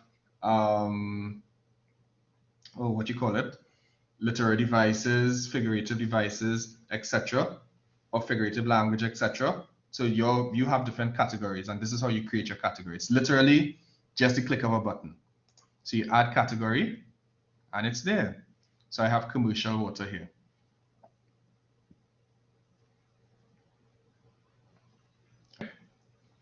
So go ahead and create another category. So create at least 2 or 3 categories. And the reason you want to create categories, while you do that, I'll explain. The reason you want to create categories is because when you have a large number of questions in your bank, you want to make sure that, and you have a quiz that has quite a number of questions, whether it's 30, 40, 50, you want to be able to have those questions organized and pulled from different categories. So the quiz, there's always a level of fairness. I guess you could say, well, I want to say equity, but let's lean on the side of fairness. So, so 3 questions from each category would allow for a roughly fair quiz, as opposed to random, and then some people get very hard questions, some people get easy questions, and they feel that it isn't fair. All right. Justin. Yes. The issue of fairness or lack of fairness comes in only if if we use different questions for students, right? Mm-hmm. I mean, I can set the same 30 questions that I would elicit from my question bank for everybody. Mm-hmm. Isn't that possible? I mean, I'm shuffling the Yes. questions and shuffling the options, but that's Mm-hmm. to address possible collusion. Right. But if I take the same number of questions, whatever, whether it's 30 or 50 or 10 or whatever, the same Mm-hmm. questions, then that diminishes any complaints about fairness. It diminishes, yes, it diminishes the complaints, but what we've seen is that it increases the collusion. So, in other words, Understood. yeah. So it's kind of trying to find, so the best solution is to have your categories and look at your questions that are of similar levels or difficulty. So if we pull from those categories and we know exactly those categories are just basic recall or basic stuff from, so you could determine what your categories are. Let's say, for example, you might pull your categories might be based on topics or themes in your course, or it might be pulled from, let's say, different levels of difficulty. So you might have a category called easy questions. I'm just giving an example. Hard questions, very hard questions, and you could pull, and that way, if there is a complaint of any sort or query, then you could show that, listen, it's fair because, you pulled from a certain scale of questions. So you kind of cover yourself, in other words, yeah? So that's how you add a category. I'll add another one. What category don't I have here? Do I have anything on food? I don't. Okay, let's use another one.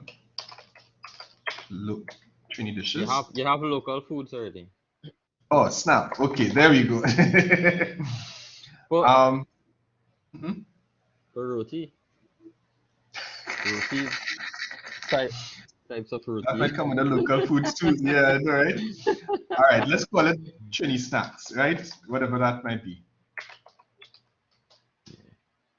Right? Mm-hmm. And I have that category, or Trinbago snacks to be politically correct.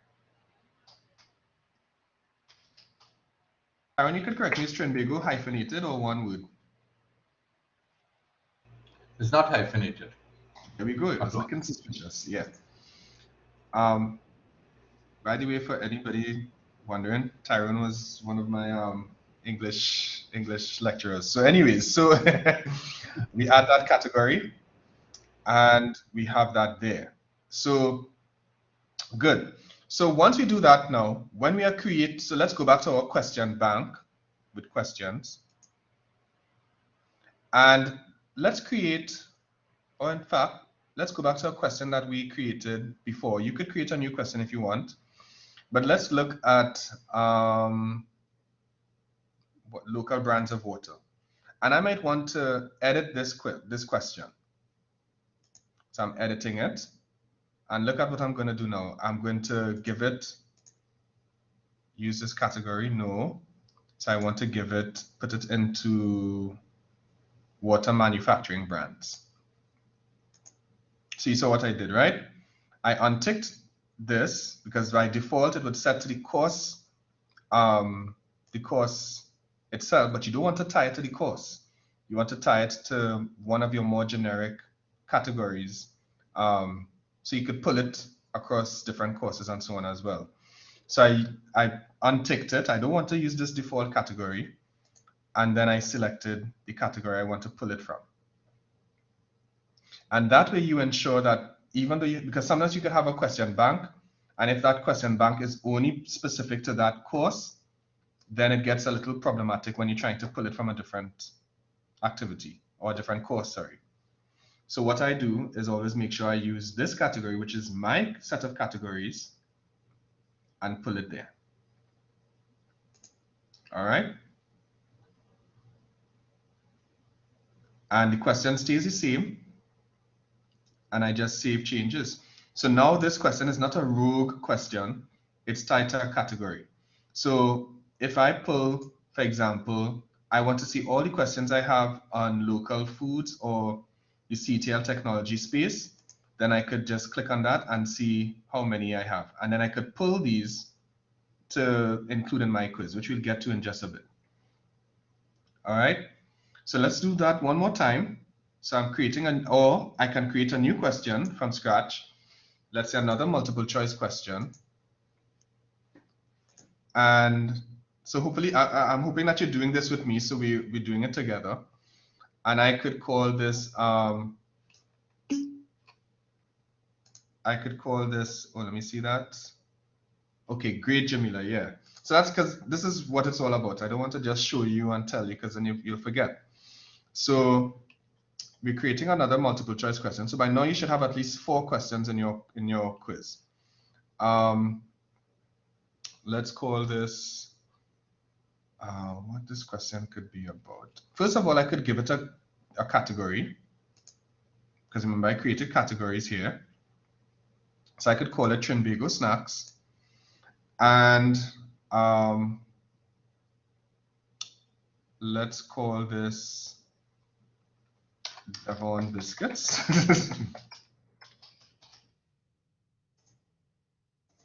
And I could ask, which of the following is a notable product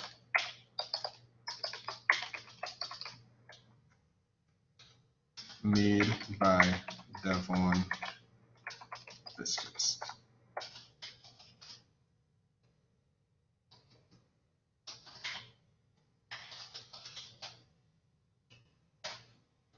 Right?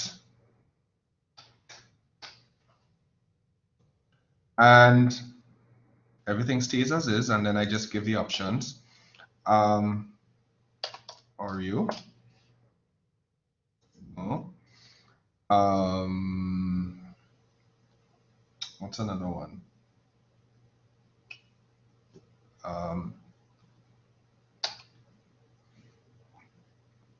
Goody.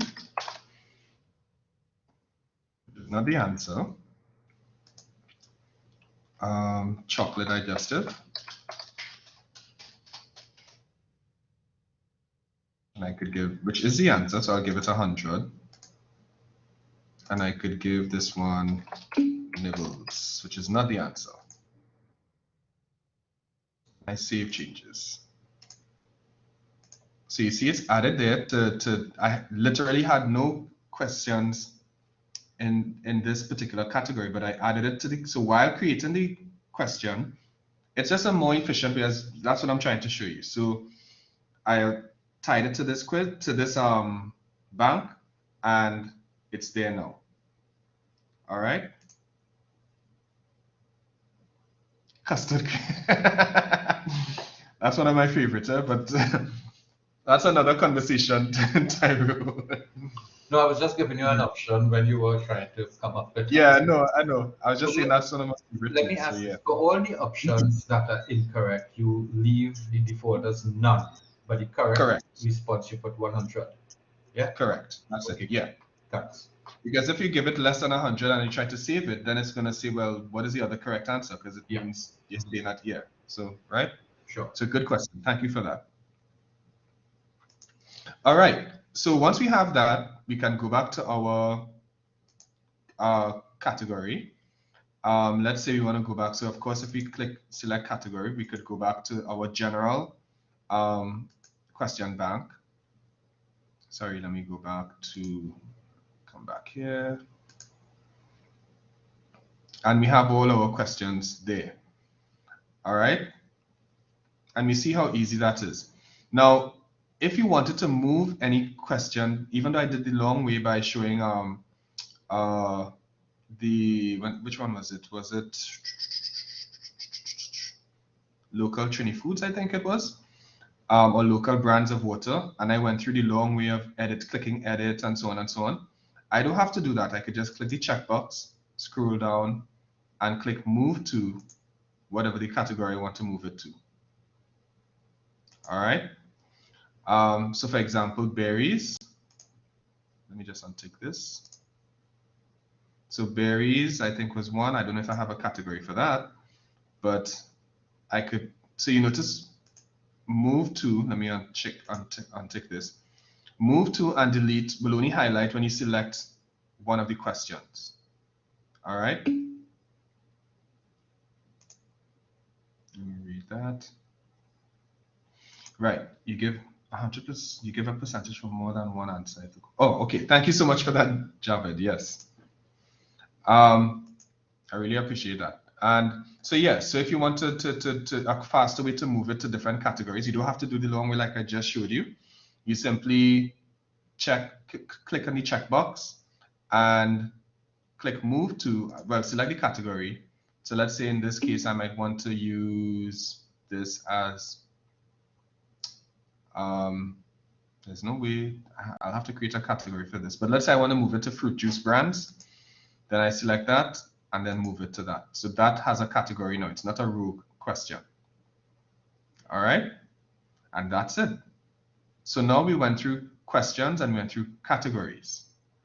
While we're here, I know I'm skipping a little bit, but I'm just showing you, and I'll show you how to add all of this to your quiz after. While we are here, let's go to that import tab. The import tab. So before we even get to there, so you're on this import tab, and what I want to show you very quickly, or maybe I should recap what we just did. So give me one sec. Let me just bring it back up for you. So we went through basically how to create a quiz activity. We went through adding quiz items. All right. We created our quiz bank, or question bank, sorry. All right. And to create the question bank, I showed you how to find a question bank, first of all.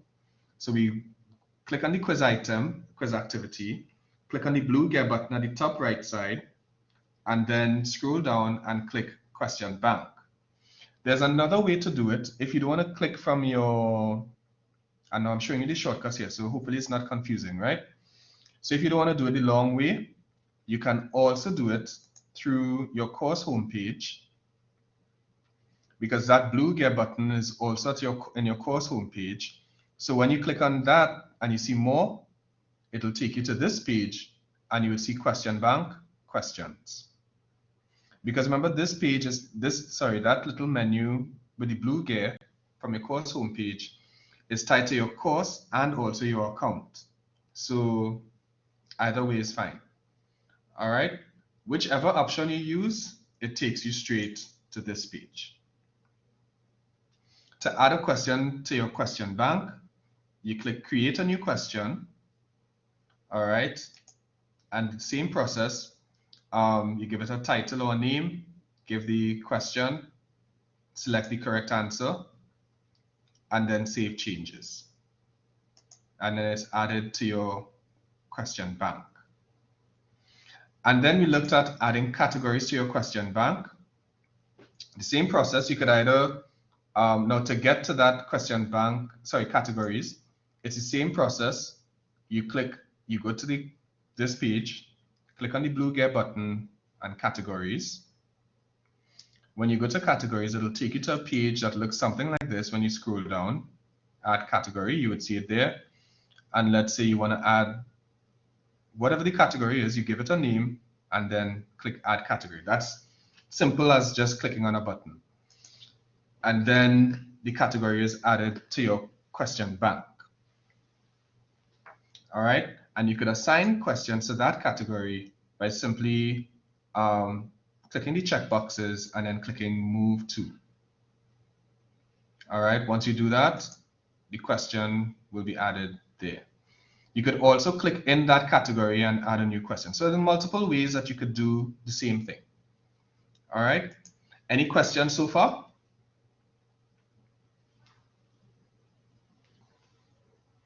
I do have one question. I don't know if you'll come to it, Sure. or because we did grading already, we've gone beyond it. So let me just ask it, right?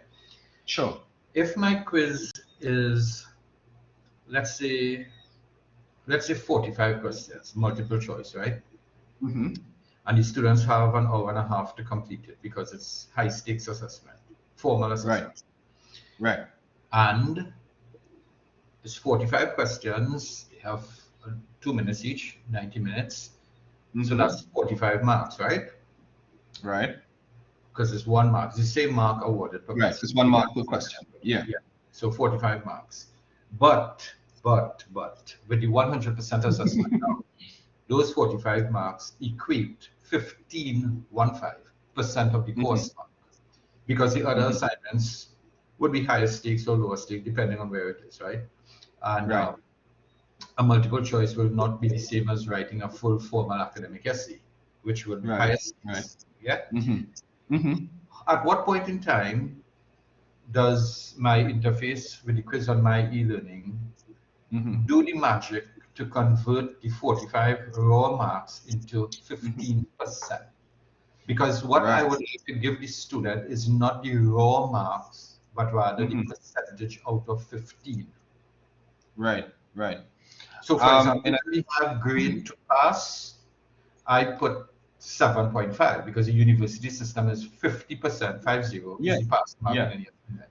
So I put 7.5, so they'll know it will be equated to 1/2. So that's the question. Converting, yes, but one, I hope, and I don't have to do it, that the magic does it, and two, for the students to get the percentage out of 15 as opposed to a raw mark out of 45. Right. So there are different ways you can handle a situation like that. So you could do it through the gradebook activity, well, not activity, the gradebook feature in myeLearning.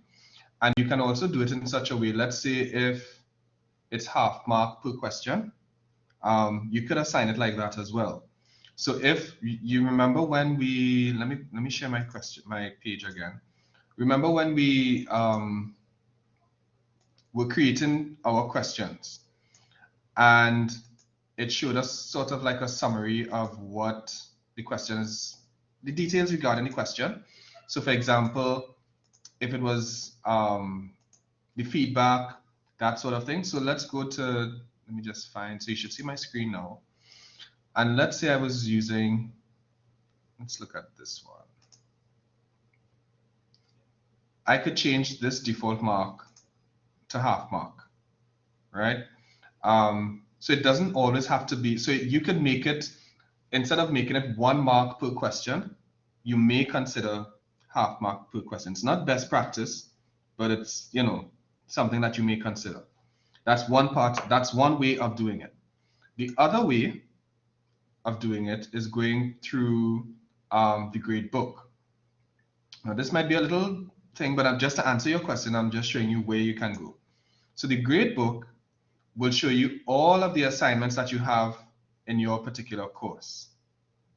So we see, for example, makeup, etc., etc. Now I could tweak this accordingly. So the grade book, let me just go up here, sorry, if it seems that I'm scrolling all over. And if I do that, I can go to grade report, grade, you know, etc., etc., etc. And I think one of them normally allows you to change the, let me see if I find it for you. It's not this one. Right. So this is where you could change the weighting of your particular assignment, whether it's a quiz or not, whatever it might be. So if I want to change this or include this, then of course I could tweak it right there. All right. Does that make sense? So that's where I would write 50. Yeah, because you could change, you could, yeah, it's the weighting. For example, that's where I would write 1/5. Yes. Okay. So what it will do is you see what you refer to as a magic? That's where the magic would appear. Yeah. All right. So Great. even though the grade to pass is 10 in this case, and of course I could always edit it to suit, the weighting right now is set to that. Although, as you see, no, that's only because I have a whole bunch of other things that I didn't really set the weighting on. So it's doing the math for me, even though I didn't, you know, specify what weighting it is. All right. So yeah, so that's basically how to do it. So you look at the weighting here, you click on whatever the activity is, and that would allow you to tweak accordingly. All right. Yeah. Does that make sense? Yep. Yeah. Thank you. Okay. No problem at all. So while we're here, or in fact, I could just go back to the presentation very quickly. So one of the things that we're going to do now is export a quiz item. All right, or items. So for example, many of you might have your quiz item in a Word document. You kind of have an idea of what you want students to do, what questions you might have in mind. And so this will be the part where we might want to format the document and import those questions. So what I need you to do right now is to pull up a Word document. We're going to do just one question for now. Pull up a Word document, a blank Word document, and we're going to insert a multiple choice question. It doesn't have to be a formal, like a serious question, just something that you can use for now. All right. And we're almost at the end. So once you do that, you want to, follow these guidelines. So I'll give you a couple minutes to type your question before we get into the guidelines. So go ahead and type your question, your multiple choice question.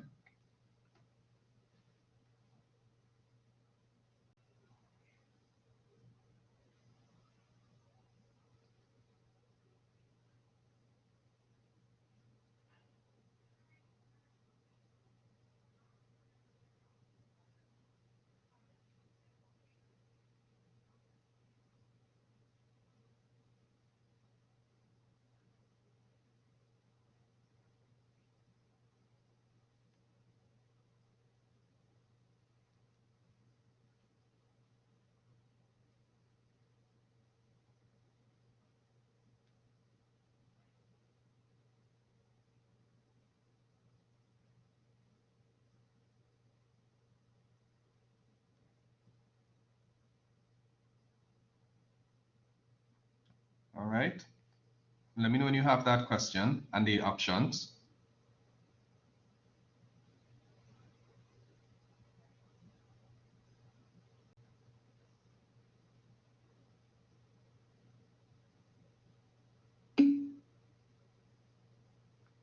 Okay, good. Jamila is done. Yvonne is done. Nice. Anybody else?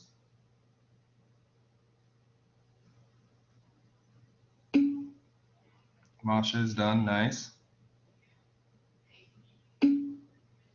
Right, good. Thank you so much for that. Good. I think everybody should be done there. So what I need you to do now, that you have that question, here's what you're going to do to format it. You want to take out any question number that you have. So you don't want to put one. Thanks, Tyrone. Take out any question number.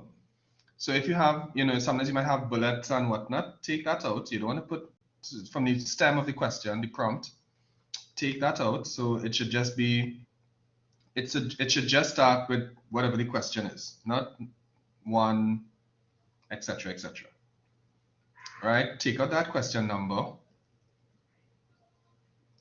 The options should be listed in uppercase. So this is where you might probably use the bullets a bit. So it should be listed in uppercase. So for example, option A, option B, well, B, C, D, etc. Then you want to insert the answer. All right. After you've typed the entire question and the options, below that you're going to type in uppercase whatever the answer is. So it should be answer colon D, full stop. Answer colon D, well, colon space D full stop. All right. And there should be no spaces between the questions and answers or options. So here's an example of what it should look like. You don't have to highlight the correct answer, by the way. That's just for emphasis. But this is what it should look like. So notice there are no numbers. It's just the stem. Which of the following is not a color of the rainbow? Then you have, this is where you could use the bullets a little bit. A, capital A, orange, B, green, C, yellow, D, pink. And then below that, I have answer in uppercase, the word answer, all in uppercase, colon, space, and the correct answer, which is A, full stop. All right. So let me know if you get that. And the reason you have to follow this format very, very closely is because if it's not in that format, it will reject it. So you don't want that. All right. Okay, great. So once you've done that,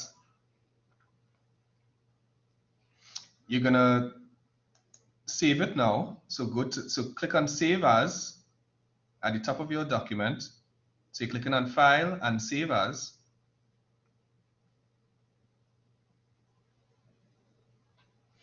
And you want to save it as a plain text. The plain text will sort of take out any sort of formatting or programming language and so on that is affiliated with the document. All right.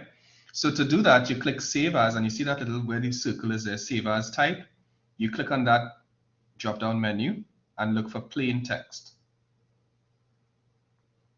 Plain text.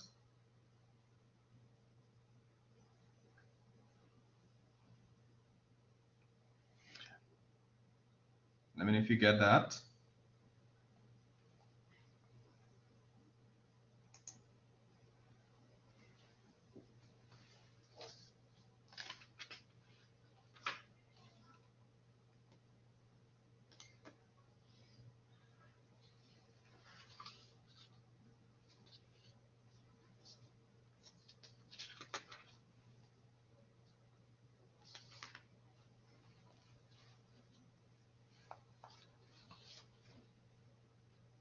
So far, so good.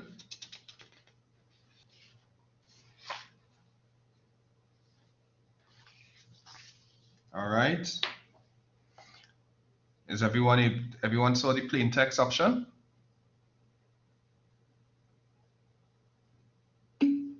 Okay, great, great. So once you do that, you would you click save, of course, you click the option save, and then you would see an option that looks like this. All right, that's just like a summary of what you set it to. You don't have to click anything except or change anything. You're just going to click OK.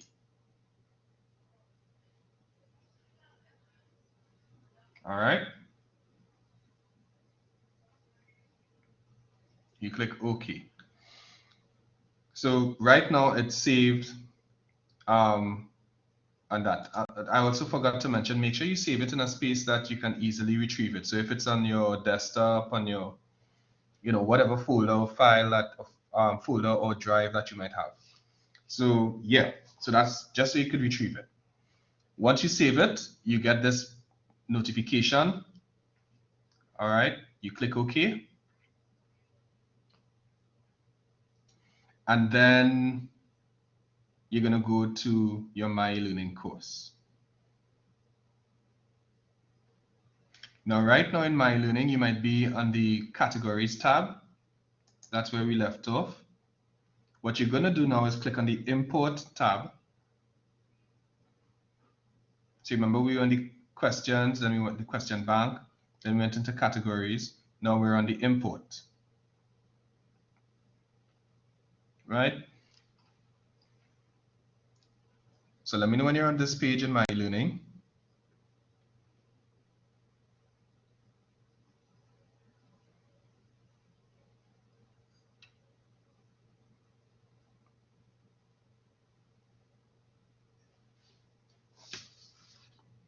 right?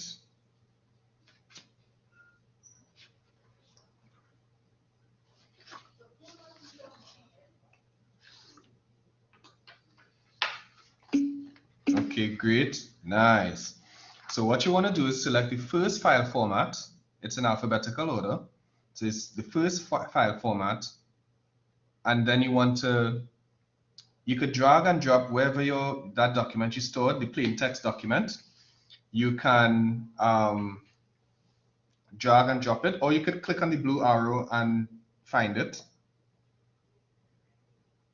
That document that you just created, the plain text document.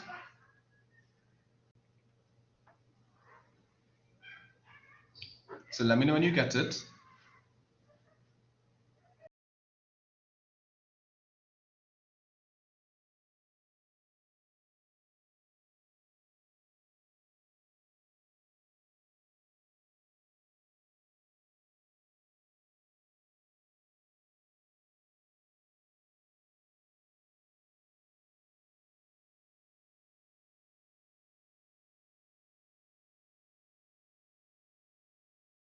Okay, so once we have that, then we click import.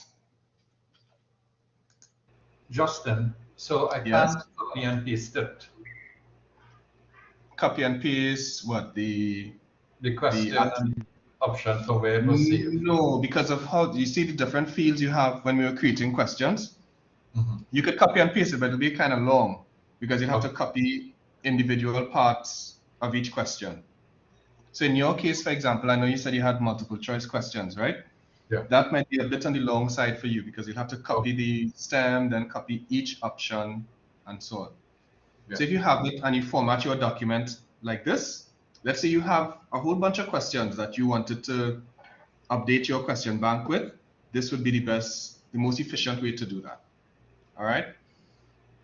Yeah. So once you click import, once your file is there, you click import.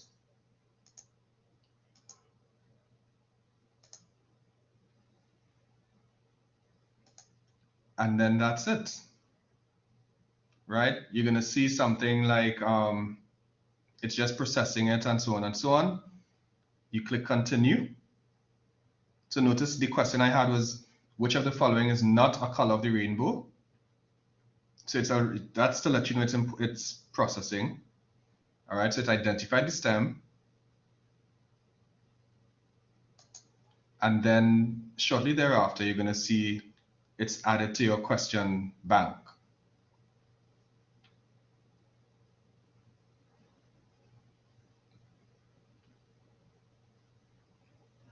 Right? And that's it.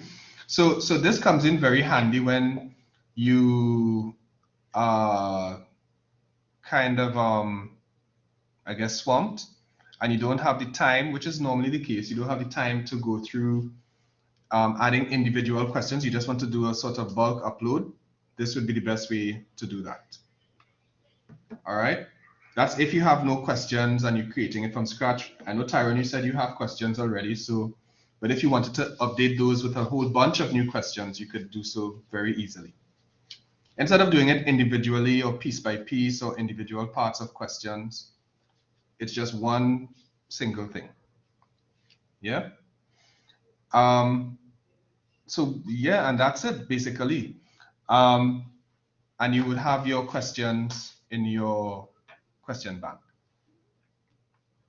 Now, once you have that, we can go to adding questions, whether it's randomized or not. So let me share my screen a little bit.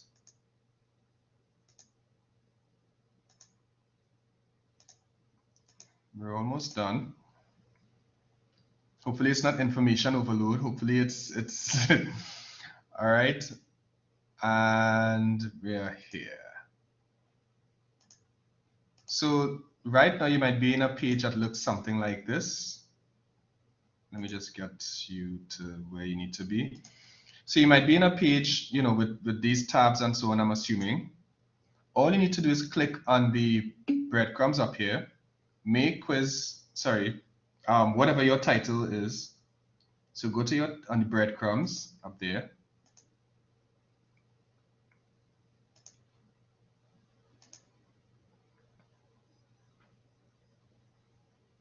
Definitely, definitely, Javid, yes. Especially if you have a whole bunch of questions that you just want to upload in a couple minutes, this is the fastest way. So once you're here, you go to the normal thing of editing your quiz, edit quiz. And now we can add a whole bunch. We have different ways we could add questions now. So once you're here, you can click add, and notice we have a new question, which is an independent, a rogue question more or less. But you can add from a question bank, and you can add a random question. So let's say if I wanted to add from a question bank, from my question bank, look at what I have here. All the questions I created, including the ones I just created, right? Including the one that, where is it? Colors of the Rainbow, I think, right? Including Colors of the Rainbow, which I also created. Devon Biscuits, which I also created recently. And then once you click on those, you can simply add selected questions to quiz. So in that little space of time, so technically once you do your bulk upload of questions, or if you add questions to your question bank, however you do it, once you have them in your bank, it's just a simple thing of clicking and adding. Yeah. I can even go a step further. Let's say I wanted to add from a particular category, which is what I was referring to earlier, for example, Tyrone. So I can click on the drop-down menu at the top. And let me see if I have Trini Snacks, I think was one of them. Is it there, boy? Let me see. Trinbago Snacks, right. And Devon Biscuits is the only one I have in Trini Snacks. So I select that, add selected question or questions to page, to quiz. And there it is, right? Seems easy, right? Let's do another thing. So this is probably one of the last things that I'll show you for today's session, to add a random question. So I showed you how to add questions from your question bank. To recap very quickly, we looked at creating a quiz item, creating a quiz activity, creating quiz items, adding an item to your quiz, creating a question bank, creating categories, importing questions into your question bank, adding questions from your question bank. So we added to our question bank and we added from our question bank to the quiz. Now I'm going to show you how to add a random question. So you would notice here that I have that these icons are a little different. They look like balls with, not balls, sorry, dice, a dice with, well, I was going to say with dots on them, but a dice will have, the dice tend to have dots on them. Yeah. So, anyways, so to add a random question, you could pull a random question from any category, and this is what I was telling Tyrone earlier. So I went through the same process of add. In this case, I'm selecting add a random question, and I could pull from different categories. So let's say I think I had water manufacturing brands, and I will add this one. So I can add this question. I don't have other questions in this category, but I can add this random question. So if I had two, I could click select all and add two or more. And look what we have here. So a random question, water manufacturing brands. And you would always be able to tell the random questions apart. So in addition to the icon, you would see random, random, random, random, random. And it shows you the category it's pulling from. So random from default category and random from water manufacturing brands category. So see how it always, we're more or less done, Yvonne. So see how it comes together now when we went through all of that using the course, the question bank and so on. And that's it. That's it. That's it. All right. So I'm just going to share with you some tips in creating a quiz. All right. Just so you know, going forward. All right. So we went through creating questions from a question bank, creating questions in and from our question bank. We went through this as well, adding a random question, which I just showed you. All right, you select your question, and then it's added to the quiz. All right. So, oh, I think we had something about groups very quickly. Assigning quizzes to groups. Now you just have to, no problem at all, Yvonne. Yes, we will. We will. You go to the quiz settings. Oh, nope. Well, I think we did that. We did that along the way. So I don't know if that is helpful, Listra.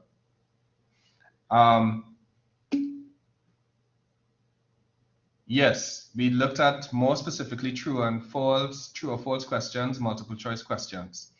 I don't think we went to SAQs because SAQs will be a little different, but it's the same. SAQs or essay questions, they follow the same format. They follow the same format. All right, it's just the input.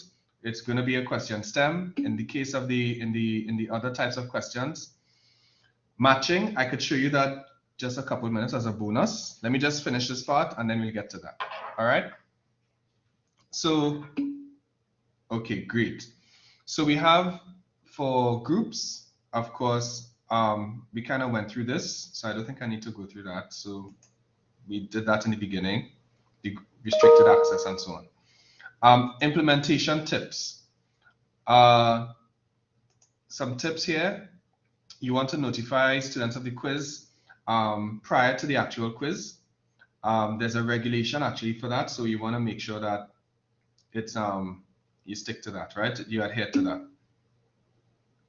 Okay, not a problem, Tyron. We'll make the stuff available to you. You're most welcome. Keep your quiz timed. If it's synchronous, keep it a small size. If it's, ensure that it's randomized. Ensure that you have at least 5 questions per page, or sorry, a maximum of 5 questions per page, especially if there are illustrations to each question, right? You might want to check the log reports and create a backup quiz for anomalies. Now remember, the backup quiz could easily be a duplication of the previous quiz with minor tweaks. Yeah? Oh, thank you so much, Tyrone.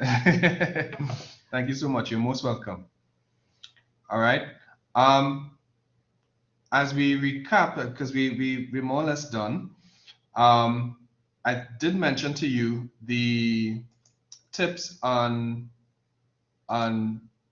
minimizing collusion and so on, and verifying. This goes back to checking the log reports.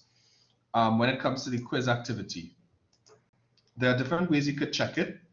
Let me just show it to you here. So you would have gotten something from what we call TTT, Teaching Tuesday Tips. It looks like this. We send it out every Tuesday. And in this week's version, to complement what we're doing, we try to streamline our efforts, so our outputs. So we talked about the quiz activity in the context of collusion and that sort of thing. So some of the tips you want to ensure, you want to use to curb collusion and so on in the quiz activity, you want to ensure that your items are randomized. All right, as we see here, randomize questions and randomize options within questions, or shuffle items. All right, and we showed you how to do that. We want to look at the question types. If you use diverse question types, much easier, or it helps to curb collusion in the sense that, and when I say different types of questions, you may want to use not just multiple choice, but true or false, yeah, or matching or short answer questions, as Listra just mentioned as well. So, you know, that helps to first of all, break the monotony of just multiple choice questions, and it also helps to to test higher order thinking and so on amongst the students. So it's not just about recall or calculation and so on with multiple choice, but it might test higher level. It can be used to test higher level, higher order thinking, while also curbing collusion. Shuffle the answers, as I mentioned, so randomization of items and shuffling within the questions helps to minimize collusion, and of course the question bank, as you mentioned earlier. All right.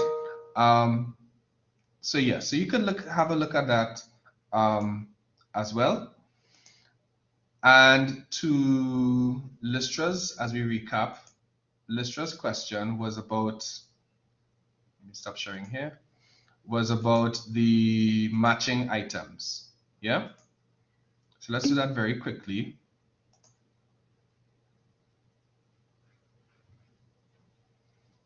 And so I'm going here. I'm going to add it through my question bank. Is that okay? So we don't lose the question, as I just showed you. So in fact, I should have asked somebody to direct me, but in this case, we'll just do it like this. So question bank, create a new question,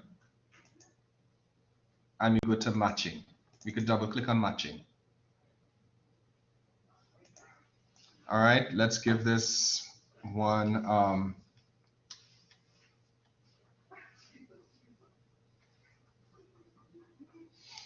and we give it a name of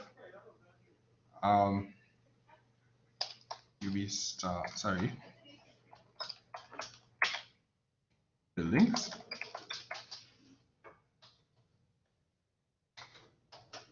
All right, we can, right, I don't know why I did that, but let's see, UE campuses.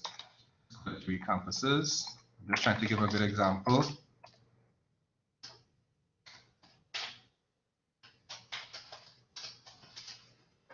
All right, so the instructions, which will be text, match the following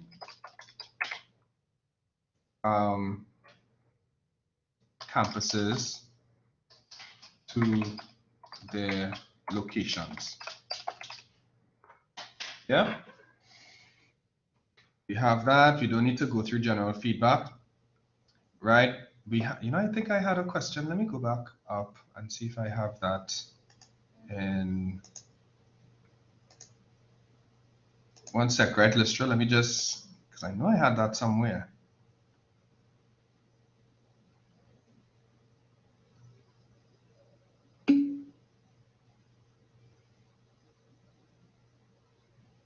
I wonder if it was this one.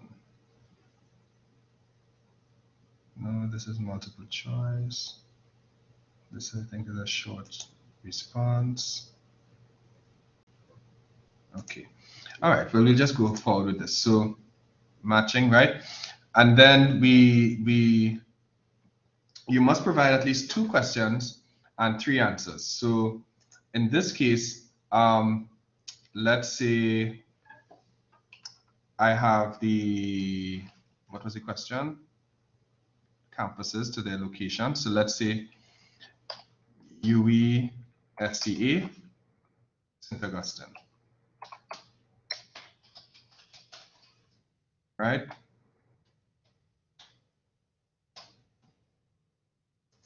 UE Mona,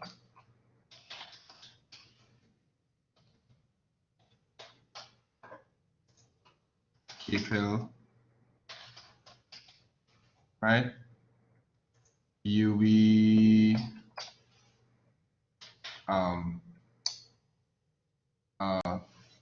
oh, what did I do? Sorry.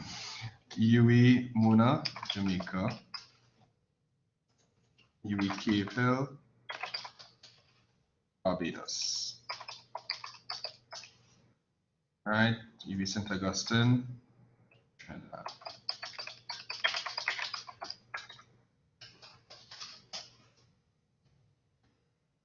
All right, and there we have it.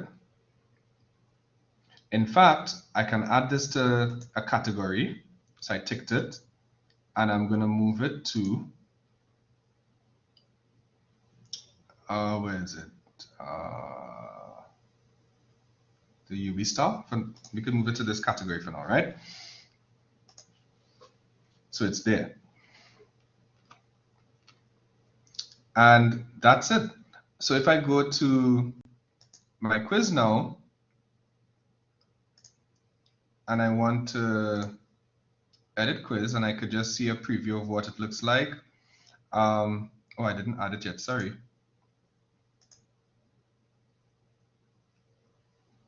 Let's go to that category. So I'm adding it from my category, which is from UV star.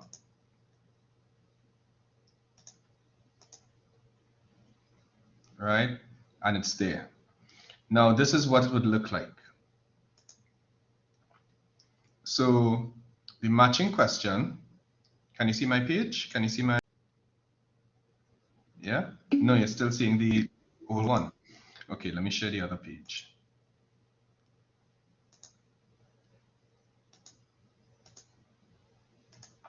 So this is just a preview of what it looks like. So it's not the exact thing in terms of the attempts and so on.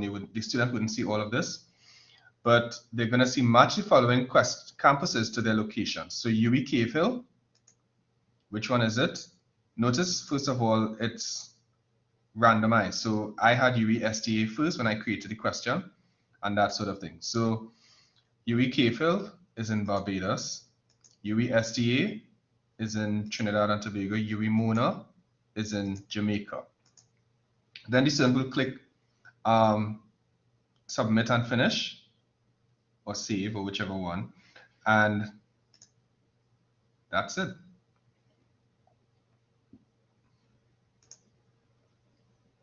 Does that clarify anything, Listra? Does that help? Yes, it's very, very, very easy. Very easy. So all you have to do is really just create the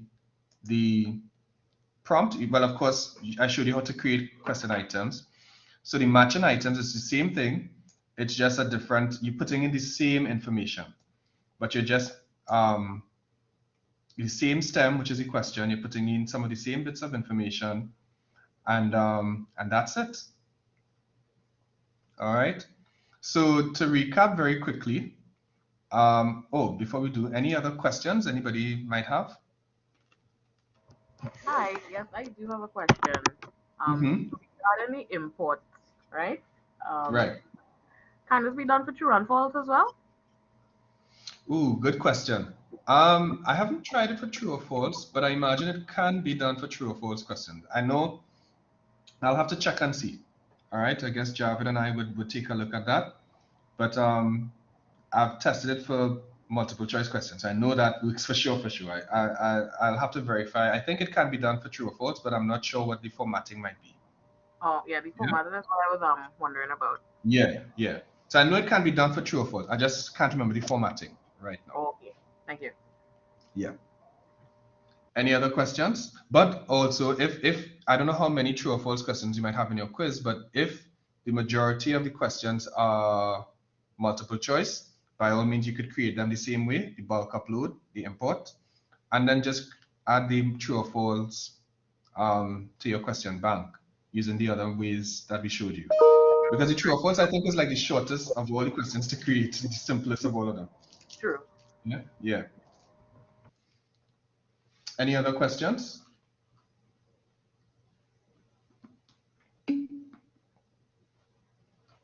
Oh, no problem at all, Joanna. You're most welcome. So just to recap, we created the quiz activity.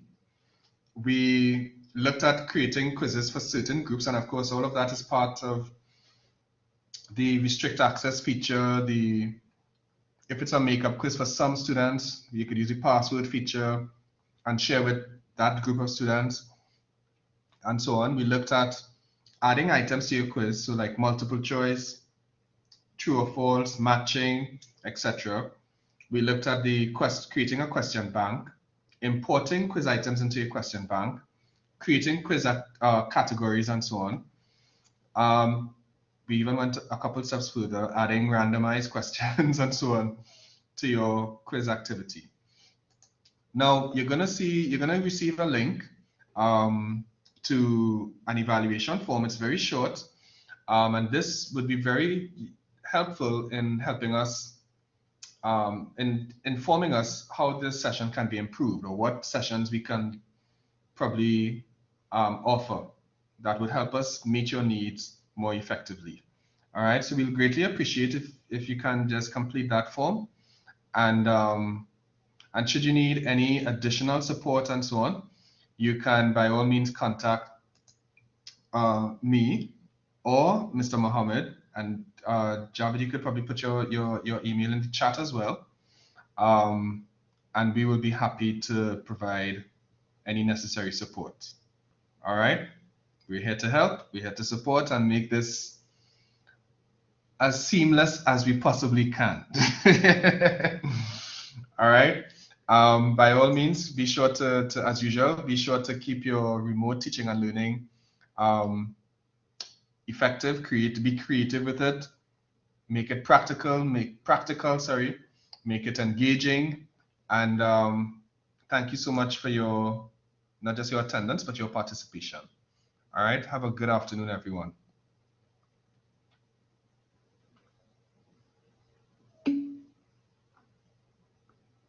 You're most welcome, Jamila. Thank you so much for that. You're welcome, Marshall. And feel free to reach out to us if you guys need any more support. All right, or need a little help, want us to review something, a quiz or something, and whatnot. All right. Have a good afternoon, everyone.